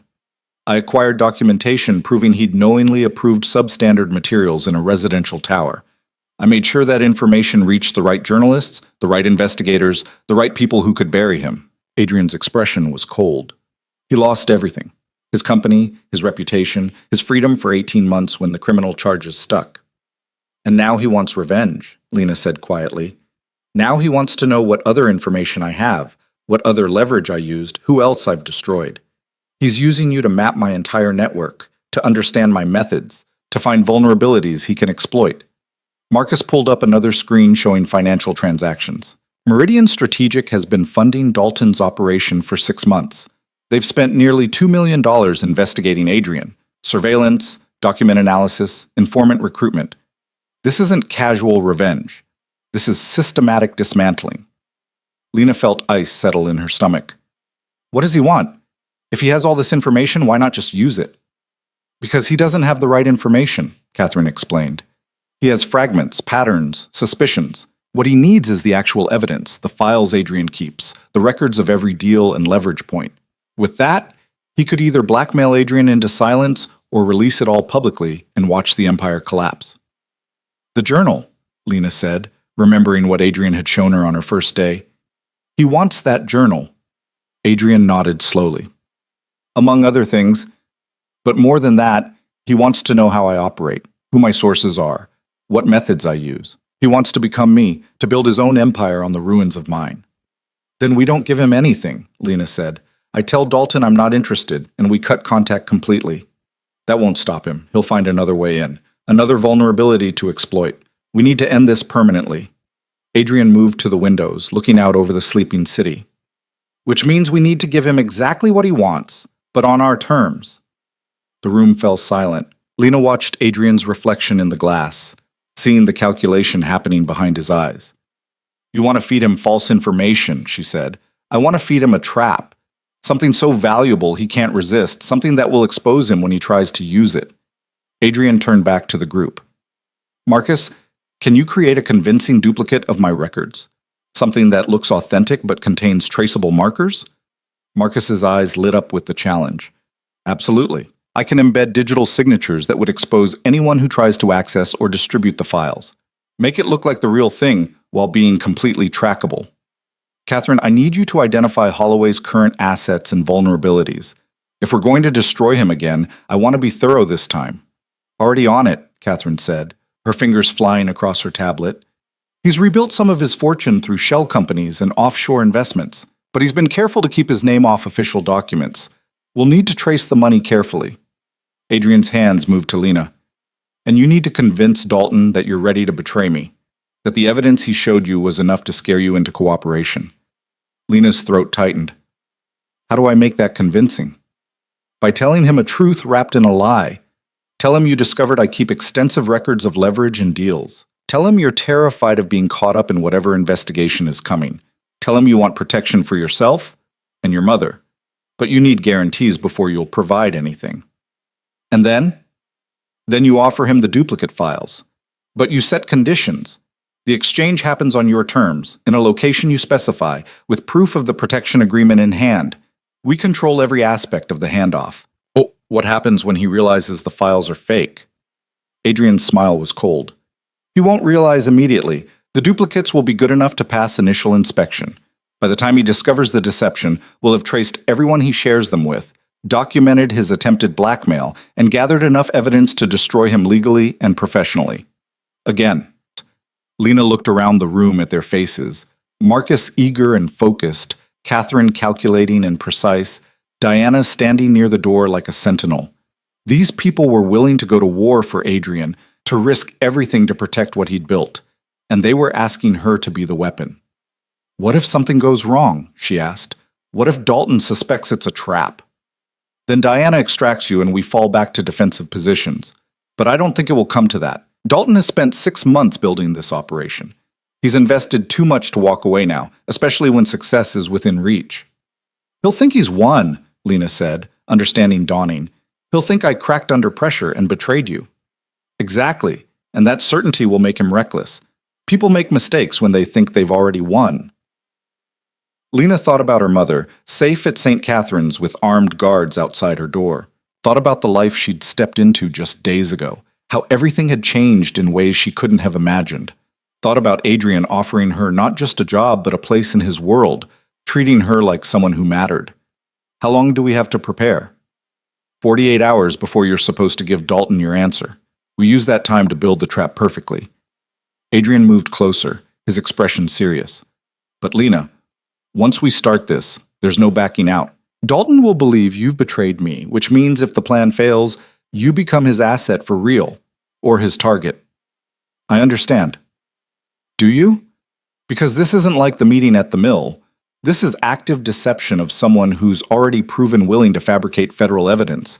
If he discovers what we're doing before we're ready, the consequences could be severe. Lena met his eyes, seeing genuine concern there beneath the calculation. You asked me if I could handle honesty when I first accepted this job. This is me being honest. I'm terrified. But I'm also tired of being someone who things happen to. I want to be someone who makes things happen, even if that's scary. Adrian's expression softened slightly. You already are that person. You just didn't realize it until now. The next 2 days were a controlled storm of preparation. Marcus worked around the clock creating the duplicate files, thousands of documents, emails, financial records, all carefully crafted to look authentic, while containing hidden markers that would trace anyone who accessed them. He embedded metadata that would ping their servers every time a file was opened, creating a map of Dalton's entire network. Catherine built a comprehensive profile of James Holloway's current operations, identifying his business partners, financial backers, and the legitimate enterprises he was using to rebuild his empire. She found connections to real estate developers, investment firms, and several city council members who were accepting campaign contributions from his shell companies. Diana arranged security for the handoff, a location they controlled, backup teams positioned strategically, equipment to monitor and record everything. She ran Lena through protocols for different scenarios, teaching her how to spot surveillance, how to communicate in coded phrases, how to protect herself if things went wrong. And Adrian orchestrated it all, connecting pieces like a chess master seeing moves ahead. He met with contacts, called in favors, ensured that when Dalton made his move, they'd be ready to counter it completely. Lena spent those 2 days split between preparation and visiting her mother. The contrast was jarring, sitting in war room planning sessions where they discussed surveillance and betrayal, then walking into her mother's hospital room where the biggest concern was whether the new treatment was reducing her tumor markers. You seem distracted, sweetheart, her mother said during one visit, studying Lena's face with that maternal insight that saw through every wall. Is everything all right at the new job? Just a complex project, Lena said, which was technically true. High stakes, lots of moving pieces. Your boss must trust you a great deal to give you so much responsibility so quickly. Lena thought about Adrian showing her his journal, about him listening through a wire as she met with Dalton, about the way he'd asked if she could handle the risk before involving her in this plan. He does. I'm still not sure why, but he does. Maybe he sees something in you that you haven't seen in yourself yet. Her mother reached for her hand. You've spent so long trying to be invisible, trying not to burden anyone. But you're capable of so much more than survival, Lena. You always have been. The words settled over Lena like a benediction and a challenge. She'd spent years making herself small, forgettable, unnoticed. Now she was being asked to step into the light in the most dangerous way possible, by pretending to betray the one person who'd actually seen her. On the evening before her deadline with Dalton, Adrian called her to his office. The sun was setting over the harbor, painting the sky in shades of orange and red, and he stood silhouetted against it like a figure from a painting. "Tomorrow changes everything," he signed when she entered. "Are you ready?" "As ready as I can be. Marcus walked me through the files. I know what to say about them. How to present them is valuable." "That's not what I meant." Adrian gestured for her to join him at the windows. "Once you hand those files to Dalton, he'll believe you've betrayed me. My organization will believe it too. I'll have to sell the deception to my own people to make it convincing, which means for a period of time, you'll be truly alone. Can you handle that?" Lena hadn't considered this aspect. "How long?" 3 days, maybe 4. Long enough for Dalton to verify the files seem authentic and start sharing them with his network. Long enough for us to trace every connection. During that time, you'll have to maintain the fiction that you're Dalton's asset. What if your people try to retaliate? If they think I betrayed you, they won't touch you. I'll make it clear you're to be left alone while I determine the extent of the damage. But you'll feel the isolation, the looks, the whispers, the knowledge that people you've worked with think you're a traitor. And after, when the truth comes out, Adrian was quiet for a moment. That depends on what we find. If this plan works the way I expect, Dalton and Holloway will be finished. But there may be collateral damage, people connected to them who get caught in the fallout. Are you prepared for that? You mean, am I prepared to help destroy people's lives? I mean, are you prepared to accept that sometimes the only way to protect what matters is to eliminate threats completely? No mercy, no second chances. Lena looked out at the city, at the thousands of lights representing thousands of lives, most of them unaware that people like Adrian and Holloway were playing games that could affect them all. She thought about her brother, about the quiet strength he'd shown navigating a world that wasn't built for him. About her mother, fighting for life with every treatment. About courage being rarer than skill. "Yes," she signed, "I'm prepared. Because the alternative is letting people like Holloway win, and I've seen what that looks like." "Good." Adrian pulled out his phone, typing quickly. "Then let's review the plan one final time. Tomorrow at noon, you'll call Dalton and tell him you're ready to provide information. You'll set the meeting for tomorrow evening at the Riverside Hotel. Neutral ground, public, enough to seem safe. You'll bring a sample of the files on a USB drive, proof that you have access to my records. And he'll bring proof of protection for me and my mother, which will be fake, but convincingly so. He'll show you documentation of a witness protection arrangement, maybe even introduce you to someone posing as a federal marshal. Accept it all at face value. Act relieved, grateful, scared, but committed. What about the full transfer of files? You tell him you need 48 hours to copy everything without triggering security systems. You're being careful, methodical, exactly what someone genuinely betraying me would do. That delay gives us time to monitor his initial use of the sample files, to track who he shares them with. And when I provide the complete files, we'll have mapped his entire network. Everyone he reports to, everyone he shares information with, every connection to Holloway. Then we move. Adrian's hands moved with cold precision. Simultaneously, across every front, legal action against Holloway's shell companies, evidence of Dalton's fabricated federal documents sent to actual federal authorities, public exposure of everyone involved, complete and total destruction. Lena felt the weight of what they were planning. People will lose everything. People who tried to destroy me will lose everything. There's a difference. Adrian studied her face. Do you think I'm wrong? To respond with overwhelming force? I think you're protecting what you built, and everyone who depends on it. That's diplomatic. What do you really think? Lena considered her answer carefully. I think you exist in a world where showing weakness invites destruction. I think you've learned that the only way to survive is to be more ruthless than your enemies. And I think that makes you effective. But it also makes you lonely. Something flickered across Adrian's expression. Surprise, maybe, or recognition. You see clearly. That's dangerous and valuable in equal measure. Is that why you trust me with this? I trust you because you had every reason to accept Dalton's offer when he first approached you. You were desperate, scared, new to my organization with no loyalty yet established, but you came to me instead. That kind of integrity is rare in my world, worth protecting, worth investing in. And after this is over? After Dalton and Holloway are dealt with? Adrian moved closer, his expression serious. After this, you'll understand my world completely, the good parts and the ugly parts, the power and the cost. You'll have a choice to make about whether you want to stay in it. No pressure, no obligation. But if you do stay, it will be with full knowledge of what that means. What if I can't handle it? What if I see how you destroy Holloway and decide it's too much? Then I'll provide you with a generous severance, continued medical coverage for your mother, and we'll part ways professionally.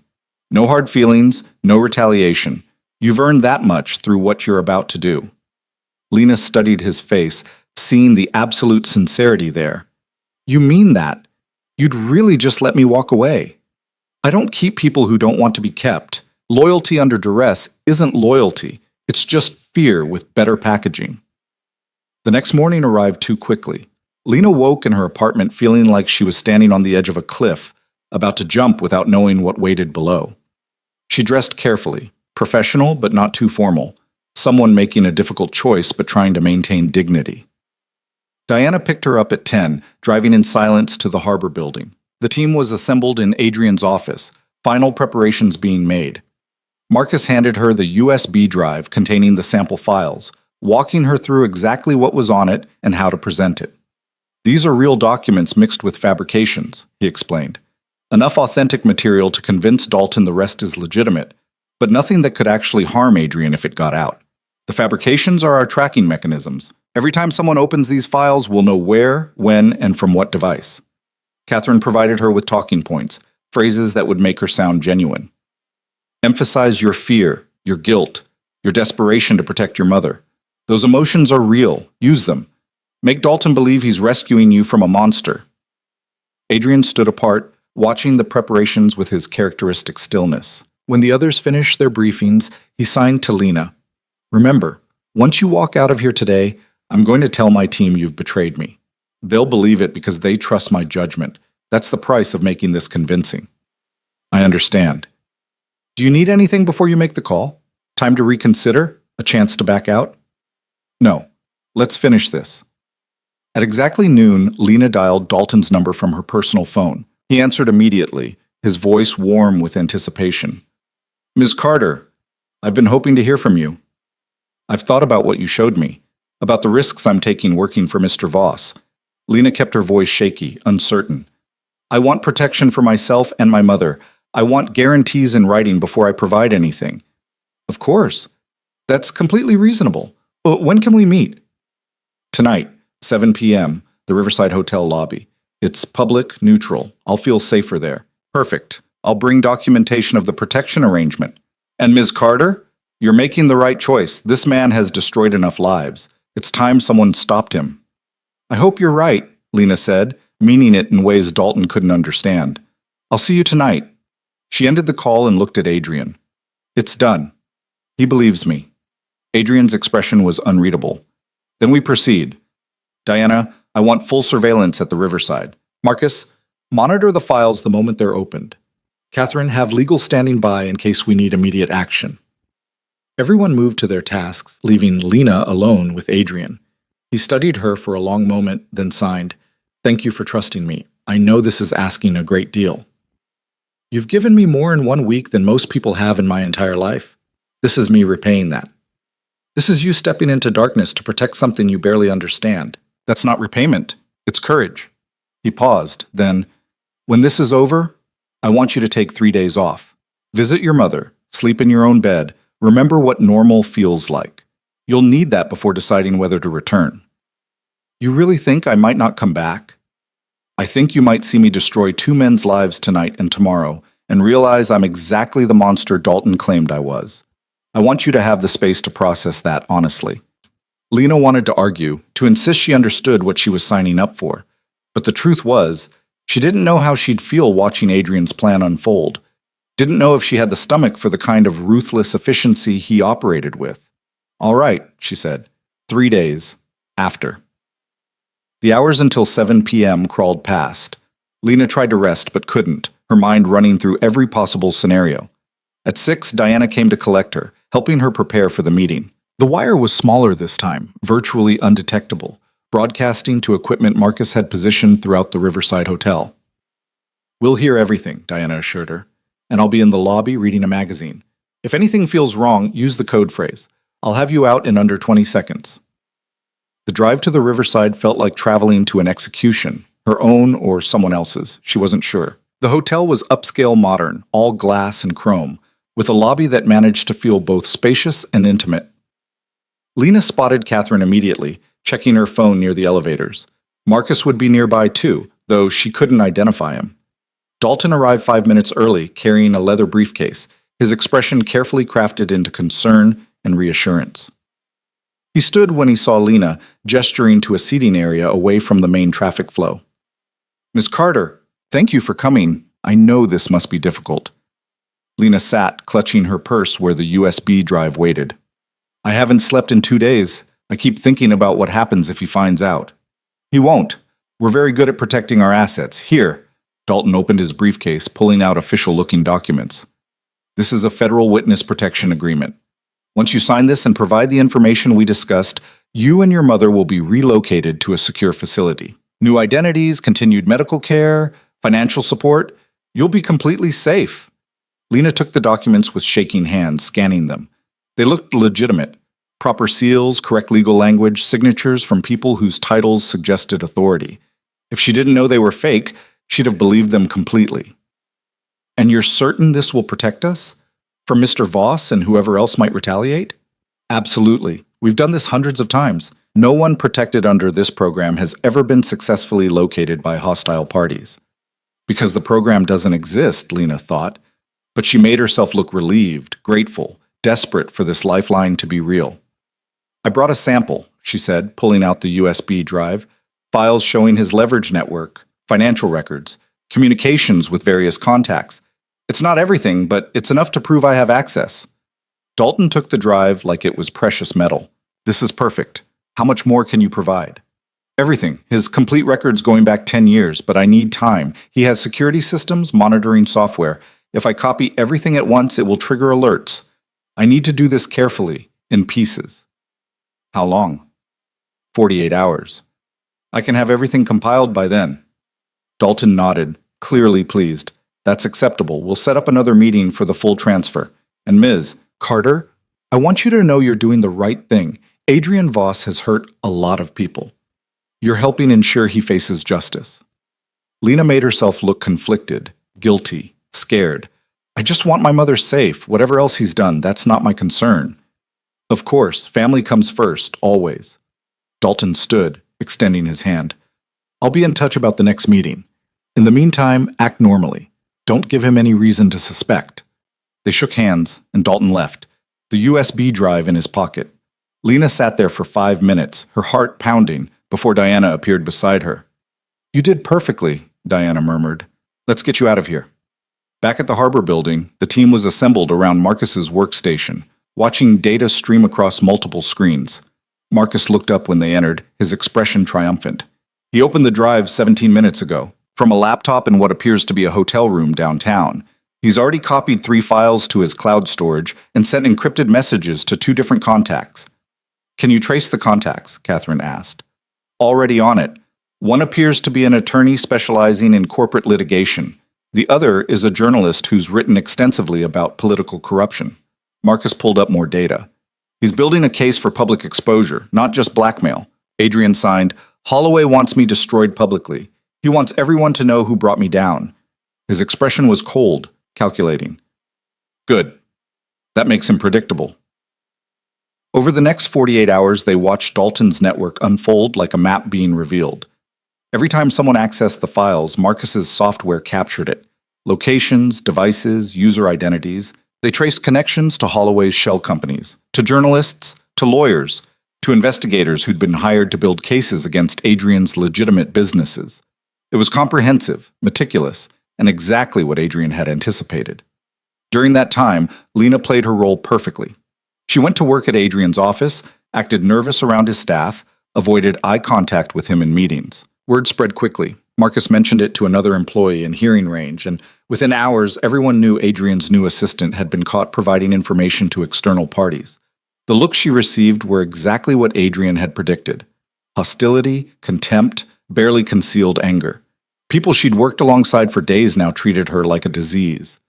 Diana was the only one who acknowledged her at all, and even that was minimal, professional, cold. Lena felt the isolation acutely. Even knowing it was theater, knowing the truth would eventually emerge, the experience of being treated as a traitor was excruciating.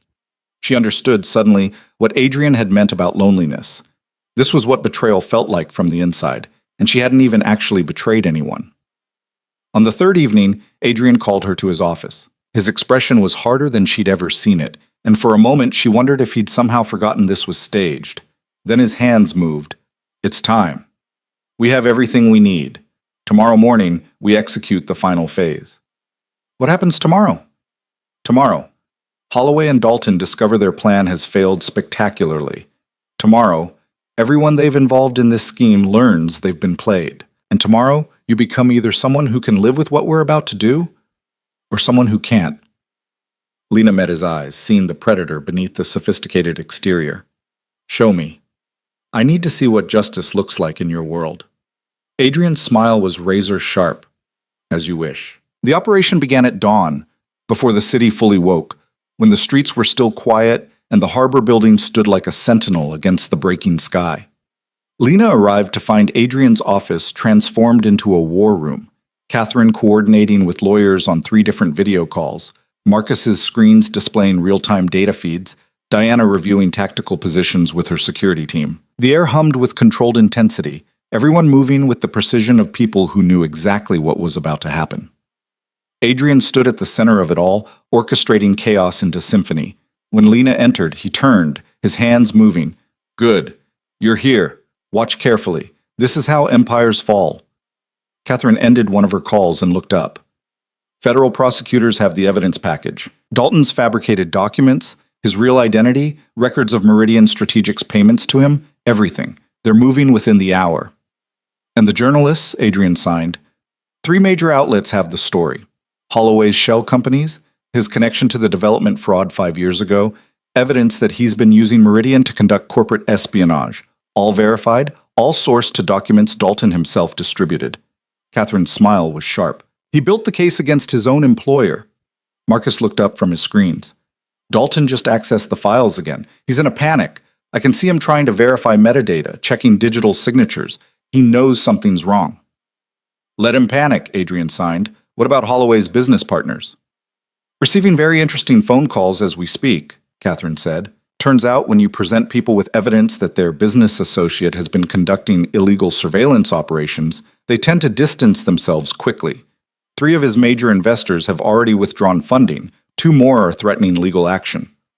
Lena watched it unfold with a mixture of awe and discomfort. This was power operating at its highest level. Not violence, not threats, just information deployed with surgical precision. Adrian had found every pressure point in Holloway's reconstructed empire and pressed them all simultaneously. "The city council members?" Adrian asked. "Their campaign finance records are being reviewed by the ethics committee.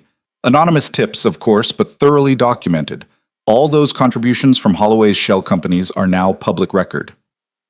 Catherine pulled up a news feed on one of the screens. "It's already making morning headlines." Adrian moved to the windows, looking out over the city as it began to wake. Lena joined him, and he signed without taking his eyes off the view. "Do you understand what you're watching?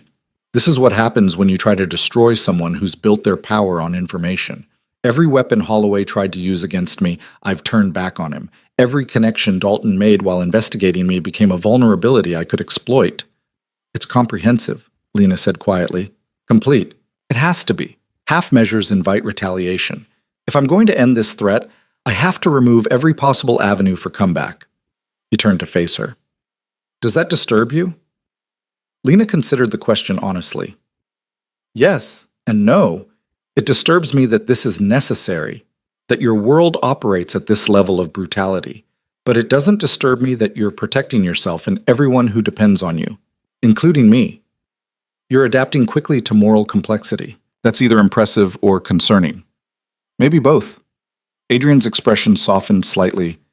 You should know what we've done to Holloway and Dalton, they attempted to do to me. The fabricated evidence, the systematic dismantling, the public exposure. The only difference is we succeeded where they failed. Because you were smarter. Because I had better information. And because I had someone brave enough to walk into danger without knowing if I'd be there to catch her. His hands moved with something that might have been gratitude. Thank you, Lena, for trusting me with this. Before she could respond, Marcus called out, Adrian, you need to see this. They gathered around his workstation, where he'd pulled up a video feed, security camera footage from a downtown hotel. The timestamp showed 20 minutes ago, and the image showed Dalton being escorted from his room by federal agents. His expression was one of complete shock, the reality of his situation clearly just hitting him. He's being charged with fabricating federal documents, corporate espionage, and conspiracy to commit fraud, Marcus explained. The evidence package Catherine sent was airtight. His attorney's already talking about plea deals. Will he give up Holloway? Lena asked. He already has, Catherine said, pulling up a transcript. Started talking the moment they read him his rights. Confirmed everything. The payments from Meridian Strategic, Holloway's personal involvement in planning the operation, the fabricated evidence he was instructed to create. He's trying to trade testimony for a reduced sentence. Adrian studied the transcript, his expression unreadable. Then he signed. Make sure the prosecutors know I'm willing to testify if needed. I want this case ironclad.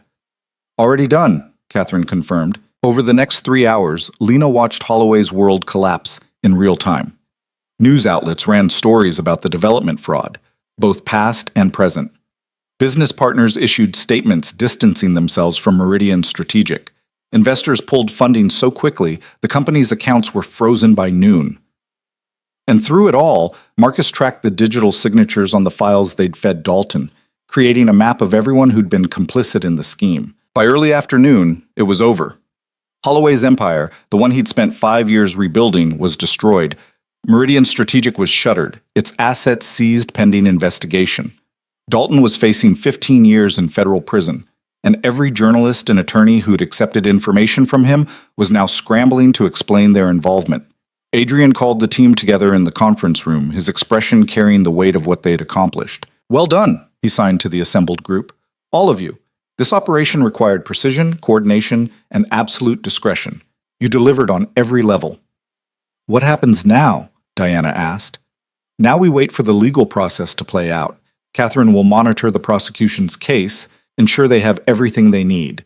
Marcus will maintain surveillance on anyone who might attempt retaliation. Diana, I want security protocols elevated for the next month. Anyone associated with Holloway who might feel motivated to strike back. And Lena? Catherine asked, looking at her with newfound respect. Her role in this should be recognized. Adrian's hands moved slowly, deliberately. Lena's role was extraordinary. She walked into a situation that could have gotten her killed and executed perfectly. She earned her place in this organization several times over. He turned to her directly, which is why I'm offering you a choice. Stay and become part of my inner circle, with all the benefits and burdens that entails. Or take the severance package we discussed, continue your mother's medical coverage, and walk away from this world entirely. No judgment, either way. The room fell silent. Everyone was looking at her now, waiting to see what she'd choose. Lena felt the weight of the decision, understanding that this moment would define everything that came after. Can I have those 3 days you mentioned? She asked. To think about it properly? Of course. Take a week if you need it. This isn't a decision to make lightly. The team dispersed, returning to their various tasks of monitoring and damage control. Adrian remained in the conference room, and Lena found herself alone with him for the first time since the operation began. You look exhausted, he signed. I am, but also relieved. And confused. And about a dozen other things I can't quite name. That's normal. You've just participated in destroying 2 men's lives. That should affect you. Does it affect you? Adrian was quiet for a moment. Every time. People think I'm cold, that I operate without feeling, but the truth is I feel everything.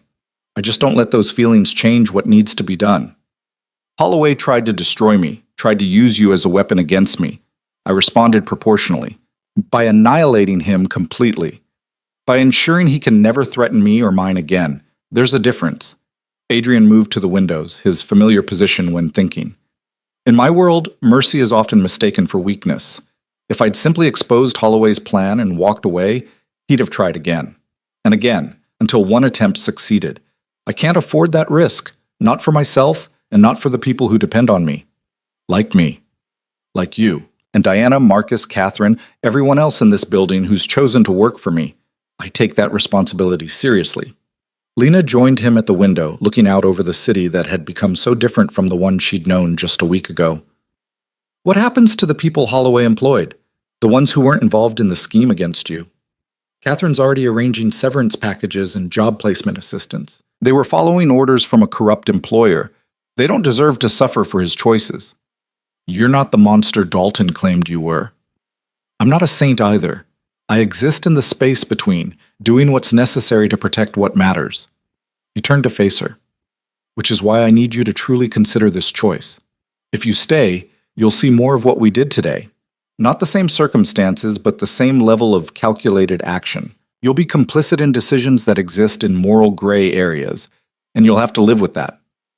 And if I go, then you'll have saved your mother's life and escaped before getting pulled too deep into my world. That's a good outcome, a clean outcome. Lena studied his face, seeing the genuine care beneath the calculated exterior. What do you want me to do? I want you to choose what's right for you, not what you think I want to hear. This only works if you're here because you want to be, not because you feel obligated. That's not an answer. Adrian's smile was slight but real. No, it's not. But it's the only one I can give you honestly. This decision is yours alone. Diana drove Lena home that evening, the city lights blurring past the windows. They rode in silence until Diana pulled up outside Lena's apartment building. For what it's worth, Diana said as Lena prepared to exit, you handled yourself like someone who's been doing this for years, not days. Whatever you decide, you should be proud of that. How do you do it? Lena asked. How do you live with the things Adrian asks you to do? Diana considered the question carefully. I don't work for Adrian because I'm afraid of him or because he pays well, though both are true. I work for him because he's never asked me to do something that violated my core principles. Everything exists in legal gray areas, yes, but it's never crossed lines I'm not willing to cross. The day that changes is the day I leave. And you trust him to honor that? Completely. Adrian's many things, but he's not a liar. If I said I was uncomfortable with an assignment, he'd find another way or another person.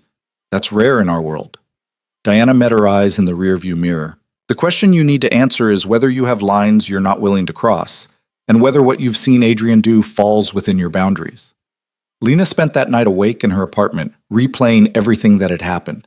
She thought about the moment she'd signed to Adrian in that restaurant, breaking through his isolation. Thought about Davidson's fabricated evidence and the fear it had inspired. Thought about watching Holloway's empire collapse in real time, knowing she'd helped make it happen. Thought about her mother, safe at St. Catherine's, receiving treatment that was actually working. The next morning, she visited the hospital. Her mother was sitting up in bed, reading a book, looking healthier than she had in months. Dr. Chen had been in earlier with new scan results. The tumor was shrinking. The treatment was working. Sweetheart? Her mother's face lit up when Lena entered. I wasn't expecting you this early. Is everything all right? Everything's fine. I just needed to see you. Come, sit. Her mother patted the bed beside her. You look troubled. What's happening? Lena sat, taking her mother's hand, drawing strength from that familiar touch. The job I took, it's more complicated than I initially thought. My boss operates in spaces that aren't exactly black and white, and I'm being offered a permanent position in his organization, but I'm not sure if I should take it. Because the work is morally ambiguous? Because I'm not sure who I'll become if I stay. A week ago, I was invisible, serving champagne, trying to disappear. Now I'm involved in things I never imagined. And I liked it, Mom. The feeling of mattering, of being seen, of having power instead of just surviving. That scares me. Her mother was quiet for a long moment, studying her face with that maternal insight that saw through everything. Let me tell you something about your brother. When he was 12, he told me he'd decided to become a teacher for deaf children. I asked him why, and he said it was because he'd spent his whole life learning to exist in a world that wasn't built for him, and he wanted to help other kids do the same. But he also said he was scared. Scared that by focusing only on the deaf community, he'd be limiting himself, making himself smaller than he could be. What did you tell him? I told him that we all have to decide whether we want to fit into the world as it exists or reshape it into something better. Both are valid choices. Both require courage. The question is which one feels true to who you are. Lena felt tears prick her eyes. I miss him so much. I know, sweetheart. I do too. Her mother squeezed her hand. But he'd be proud of you, proud that you're not just surviving anymore, that you're choosing a path that scares you because it means something. That's not losing yourself, that's finding yourself. Even if the path is morally complicated? Especially then. Easy choices don't teach us who we are. Difficult ones do. Her mother smiled. And from what you've told me, your boss values honesty and courage. Those are good foundations for any relationship, professional or otherwise. Lena stayed for another hour, talking about treatment and recovery and the future that was starting to look possible again. When she finally left, she felt clarity settling over her like a cloak. Not certainty, but understanding of what she needed to do. She called Adrian from the hospital parking lot. He answered immediately. How are you? He asked, his rough voice carrying genuine concern. Tired, thoughtful, ready to give you my answer. And what is it? I'm staying, but I have conditions. A pause.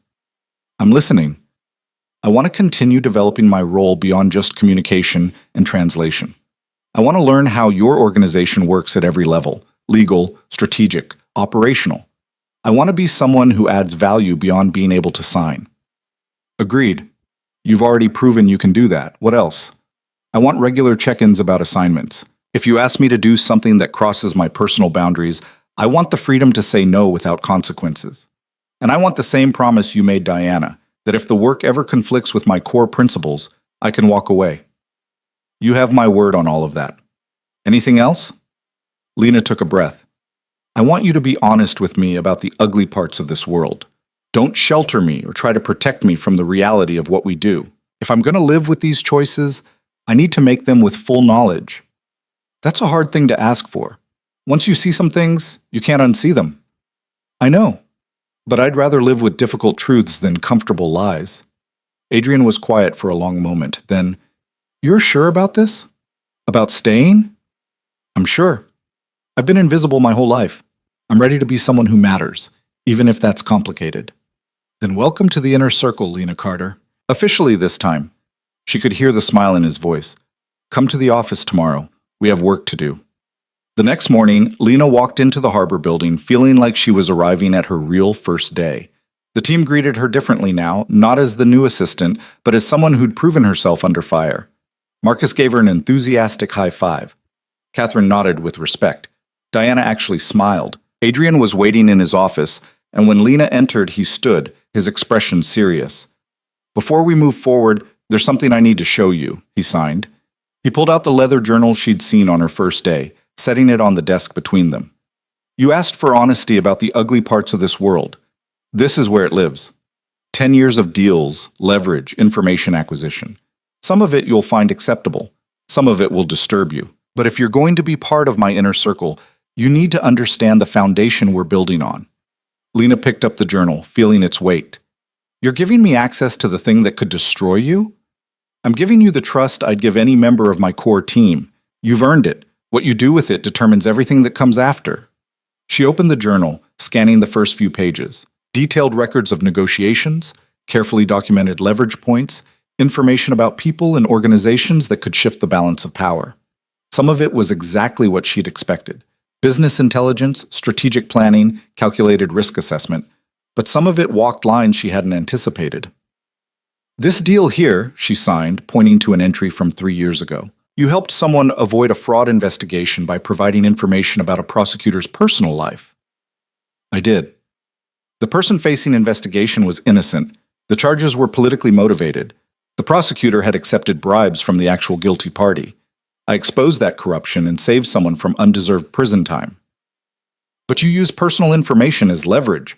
That prosecutor lost their career. That prosecutor was corrupt and deserved to lose their career. Would you rather I let an innocent person be imprisoned? Lena absorbed this, understanding the moral calculation involved. There's no clean answer, is there? No way to do the right thing without someone getting hurt. Not in my world. Every choice has costs. The question is whether those costs are justified by the outcome. Adrian moved to sit across from her. That's what I need you to understand. If you stay, you'll be part of decisions like that. Choices that exist in gray areas where righteousness isn't clear-cut. Can you live with that? Lena thought about her brother, about the conversations they'd had in silence about justice and fairness, thought about her mother fighting for life while insurance companies tried to deny coverage, thought about systems that claimed to be fair but failed people constantly. I think I've been living in those gray areas my whole life, she said. I just didn't have the power to do anything about them. Now I do. And I'd rather use that power trying to make things better, even imperfectly, than stay invisible and pretend the gray areas don't exist. Adrian's expression softened into something that might have been relief. Then we understand each other. Good. He stood, moving to his desk and pulling out a folder. Your first official assignment as part of the inner circle. Remember Thomas Chen and his shipping problem?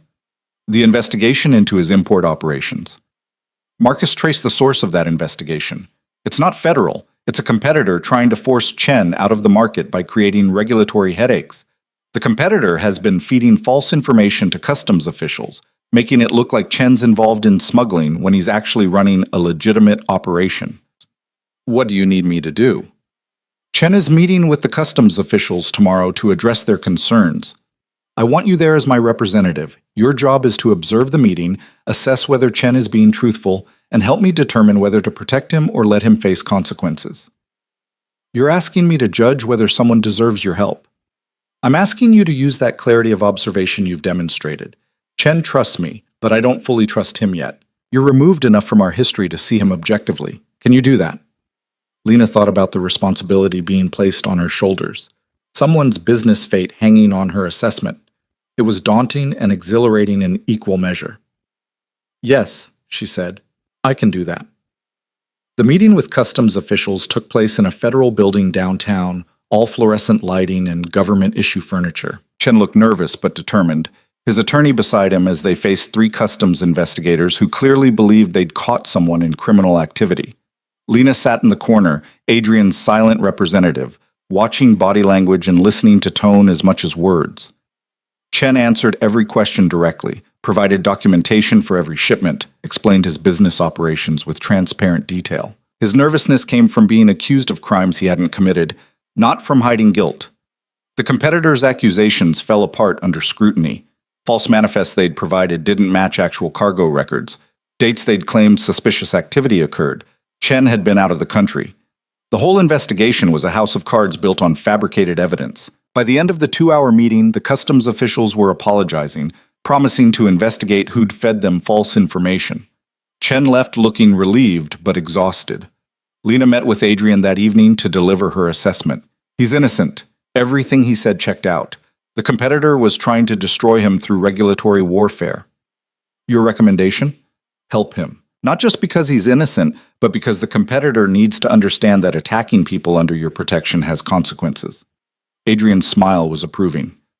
Exactly what I was thinking. Catherine's already preparing legal action against the competitor for filing false reports with federal agencies. It should be educational.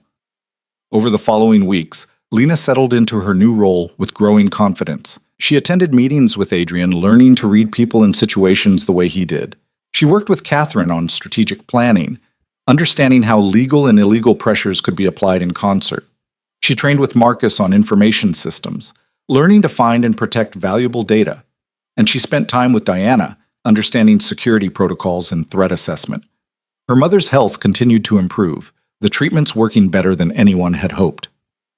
Doctor. Chen was cautiously optimistic about full remission within 6 months. Lena visited regularly, and each time her mother looked stronger, more alive, more like herself. You look different, her mother said during one visit, studying Lena's face. Confident. Like you've finally found where you belong. I think I have, Lena admitted. It's not what I expected my life to become, but it feels right. Important. And your boss? The one you were uncertain about? He's complicated, brilliant and ruthless and surprisingly kind. He sees people clearly, including me, and he's given me opportunities I never imagined. Her mother smiled knowingly. You care about him. I can hear it in your voice when you mention him. Lena felt heat rise in her cheeks. It's professional. He's my employer. Of course, sweetheart. Of course. But her mother's smile suggested she heard something Lena wasn't ready to admit yet. 3 months after Lena joined Adrian's inner circle, Holloway's trial concluded. He was convicted on multiple counts of corporate espionage, fraud, and conspiracy. The judge sentenced him to 8 years in federal prison, with no possibility of parole before 5. Dalton had already pleaded guilty and was serving 12 years, his testimony against Holloway ensuring both their destructions were complete. Adrian watched the verdict come in from his office, Lena beside him. When the announcement was made, he simply nodded, satisfied but not celebratory. It's finished, he signed. That threat is eliminated completely. Do you feel vindicated? I feel relieved. Holloway spent 5 years planning revenge, and I spent 3 days dismantling it. The asymmetry says everything about who understood power better. Does it bother you that he'll spend the next years in prison because of what we did? Adrian considered the question seriously. It bothers me that it was necessary, but I don't regret the outcome. He made choices that put him on this path. I simply ensured those choices had consequences. That evening, Adrian took Lena to dinner at Élysée, the restaurant where everything had begun. They sat in one of the private rooms upstairs, the same one where she'd first signed to him, changing both their lives. This feels symbolic, Lena signed as they settled into their seats. It is. I wanted to mark the occasion of you completing your first 3 months. You've exceeded every expectation I had. You have high expectations. I do. And you've met them all. Adrian gestured to the champagne already waiting, the same Krug she'd served that first night. To new beginnings and courage that changed everything. They touched glasses, and Lena felt the weight of how far she'd come. From invisible waitress to trusted advisor, from desperate and drowning to powerful and purposeful. The transformation was so complete she barely recognized her former self. Can I ask you something personal? She signed. Always. That first night when I signed to you, did you know immediately that you wanted to hire me, or was it a calculation? Adrian was quiet for a moment, his expression thoughtful. Both. I saw someone brave enough to communicate when everyone else was afraid to try. That's rare and valuable. But I also saw someone desperate enough that I could offer a solution they couldn't refuse. The calculation and the genuine appreciation happened simultaneously. And now? Is it still calculation? Now it's trust. You've proven yourself in ways I couldn't have predicted. You've become essential to how I operate, someone I rely on completely. He paused. You've also become someone I value beyond your professional contributions. That's dangerous in my world, but I've decided the risk is worth it.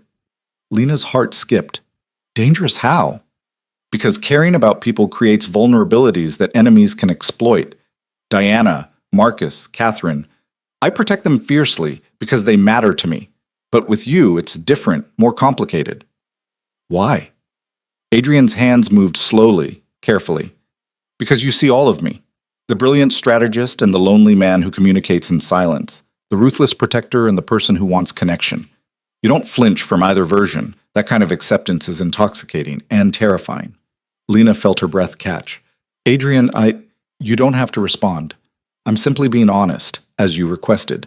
You've changed my world in ways I'm still processing, but whatever develops between us, professionally or personally, will happen at a pace you're comfortable with. No pressure, no expectations. They finished dinner in contemplative silence, the weight of unspoken possibilities hanging between them. When Diana drove Lena home that night, she found herself thinking not about the work or the danger or the moral complexities, but about the way Adrian had looked at her when he admitted she mattered.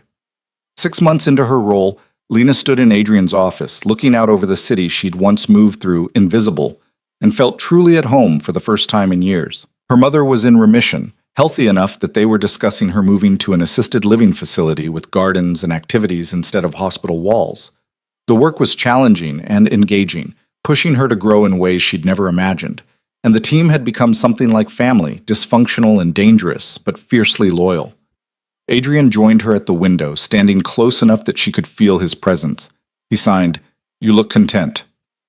"I am. I've been thinking about something my brother used to say, that communication isn't just about the words you use, but about being willing to connect across distances. I spent so long isolated, building walls to protect myself. Now I'm tearing them down. And how does that feel? Terrifying and wonderful, like I'm finally living instead of just surviving. Adrian's expression softened. You've taught me something important over these months. I've spent years building an empire in silence, using isolation as both shield and weapon. But you've shown me that true power comes from connection, not just control, from trusting people instead of just calculating their usefulness. You trusted people before me. Diana, Marcus, Catherine. I relied on them professionally, but I didn't let them see the whole truth of who I am. You. I've let past all the defenses. That's different. Lena turned to face him fully. Why me? Because that first night you chose courage over caution. You saw someone isolated and reached out even though it scared you. That kind of genuine humanity is rare in my world. It's changed me, made me want to be more than just the untouchable strategist everyone fears. And what do you want to be? Adrian's hands moved with unusual hesitation, as if the signs themselves were difficult. Someone worthy of the trust you've placed in me. Someone who deserves to have you in his life, not just his organization. Lena felt her heart racing, understanding finally breaking through. Adrian, are you saying... I'm saying that somewhere between that first night and now, you stopped being just my translator or my advisor. You became someone I can't imagine my life without, someone who makes the silence less lonely. He paused, then, I'm asking if you feel the same. Lena thought about the past 6 months, about how Adrian had challenged and protected and believed in her, about the way her pulse jumped when he entered a room, the way she found herself looking for his approval, the way conversations with him felt more real than anything else in her life. Yes, she signed, her hands steady despite the emotion flooding through her. I feel the same. I think I have for a while now. I just didn't know if it was appropriate given our professional relationship. Nothing about our relationship has been conventional from the start. Why start now? Adrian stepped closer, his expression open in a way she'd never seen before. He raised one hand, signing, May I? Lena nodded, and he cupped her face gently, his touch warm and certain. When he kissed her, it was soft at first, tentative, as if he couldn't quite believe she was real. Then deeper, more assured, a claim and a promise, all at once. When they broke apart, Lena was breathless, her world realigned around this new reality. What happens now? Now we figure this out together. The work continues, but the foundation changes. We build something that's both professional and personal, understanding that in my world, those lines blur anyway. Your enemies will see me as an even bigger target. They will. But they'll also understand that touching you means facing my full wrath. I protect what's mine, Lena, and you're mine now if you choose to be. I choose to be, but on one condition. Name it. You're mine too. This goes both ways. I protect you just as fiercely as you protect me. Adrian's smile was genuine, transforming his entire face. Deal. Though I should warn you, I'm very difficult to protect. Good thing I'm a quick learner. Over the following months, their relationship evolved into something neither had anticipated but both needed. Adrian taught Lena the intricacies of his empire, sharing not just the strategy but the philosophy behind it. She learned when to show mercy and when to strike without hesitation, when to negotiate and when to walk away, when to trust and when to verify everything twice. In turn, Lena brought humanity into Adrian's carefully controlled world. She challenged his decisions when they seemed too harsh, reminded him that people were more than just assets or threats, and helped him build connections that went beyond simple utility. Under her influence, Adrian's organization began focusing not just on accumulating power, but on using it to create actual positive change. They established a foundation to help families facing medical bankruptcy, funding treatment for people in situations like Lena had faced. They created job training programs in underserved communities. They used Adrian's information network to expose genuinely corrupt officials and protect vulnerable populations from exploitation. The work remained morally complex, existing in those gray areas where righteousness wasn't clear-cut.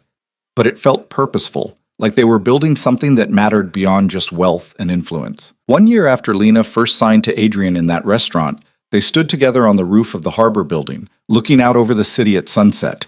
Her mother was healthy, living in a beautiful facility where she'd made friends and found purpose volunteering with other cancer survivors. The organization was stronger than ever, having weathered several challenges and emerged more unified. And Lena herself had transformed from invisible waitress to someone whose opinion shaped decisions affecting thousands of lives. "Do you ever regret it?" Adrian asked, his voice rough but warm in the evening air. "Stepping into my world instead of staying safe?" Lena considered the question, thinking about everything she'd experienced, everything she'd learned, everything she'd become. "No, I regret the years I spent invisible, thinking that was all I deserved. But this, us, the work, the complexity and danger and purpose, I wouldn't trade it for anything. Even knowing what you know now about what I am, what we do. Especially knowing that. Because I've learned that the world isn't divided into good people and bad people. It's full of complicated people making difficult choices, trying to protect what matters while navigating systems that don't care about individuals. You taught me that power isn't inherently corrupt. It's what you do with it that defines you." Adrian pulled her close, his arms strong and certain around her. "You've made me better, more human. I spent so long operating in pure calculation that I forgot what it felt like to actually care about outcomes beyond strategic advantage. You reminded me. We've made each other better. That's how this works." They stood together as the sun dipped below the horizon, painting the sky in brilliant oranges and purples. The city spread out below them, full of people living their lives, unaware of the quiet wars being fought in shadows, the deals being made in silence, the power shifting hands through information instead of violence. Lena had entered this world seeking salvation for her mother and found so much more. She'd found purpose, partnership, and a place where her courage actually mattered. She'd discovered that the silence Adrian lived in wasn't empty. It was full of meaning, connection, and possibility. And most importantly, she'd learned that being seen, truly seen by someone who understood both your strength and vulnerability, was worth every risk, every moral complication, every moment of fear. She'd stepped into darkness, trusting that someone would be there to catch her, and found instead that she'd learned to navigate the shadows herself, powerful and purposeful, and finally, after so many years of invisibility, completely and irrevocably alive. The empire they built together wasn't just one of information and influence. It was one of second chances and fierce protection, of using power to shield those who couldn't shield themselves, of making difficult choices in service of outcomes that actually mattered. And in the quiet moments between strategy sessions and calculated moves, in the silence that had once isolated Adrian but now connected them both, Lena and Adrian built something even more valuable than power. They built a future where neither of them had to face the darkness alone.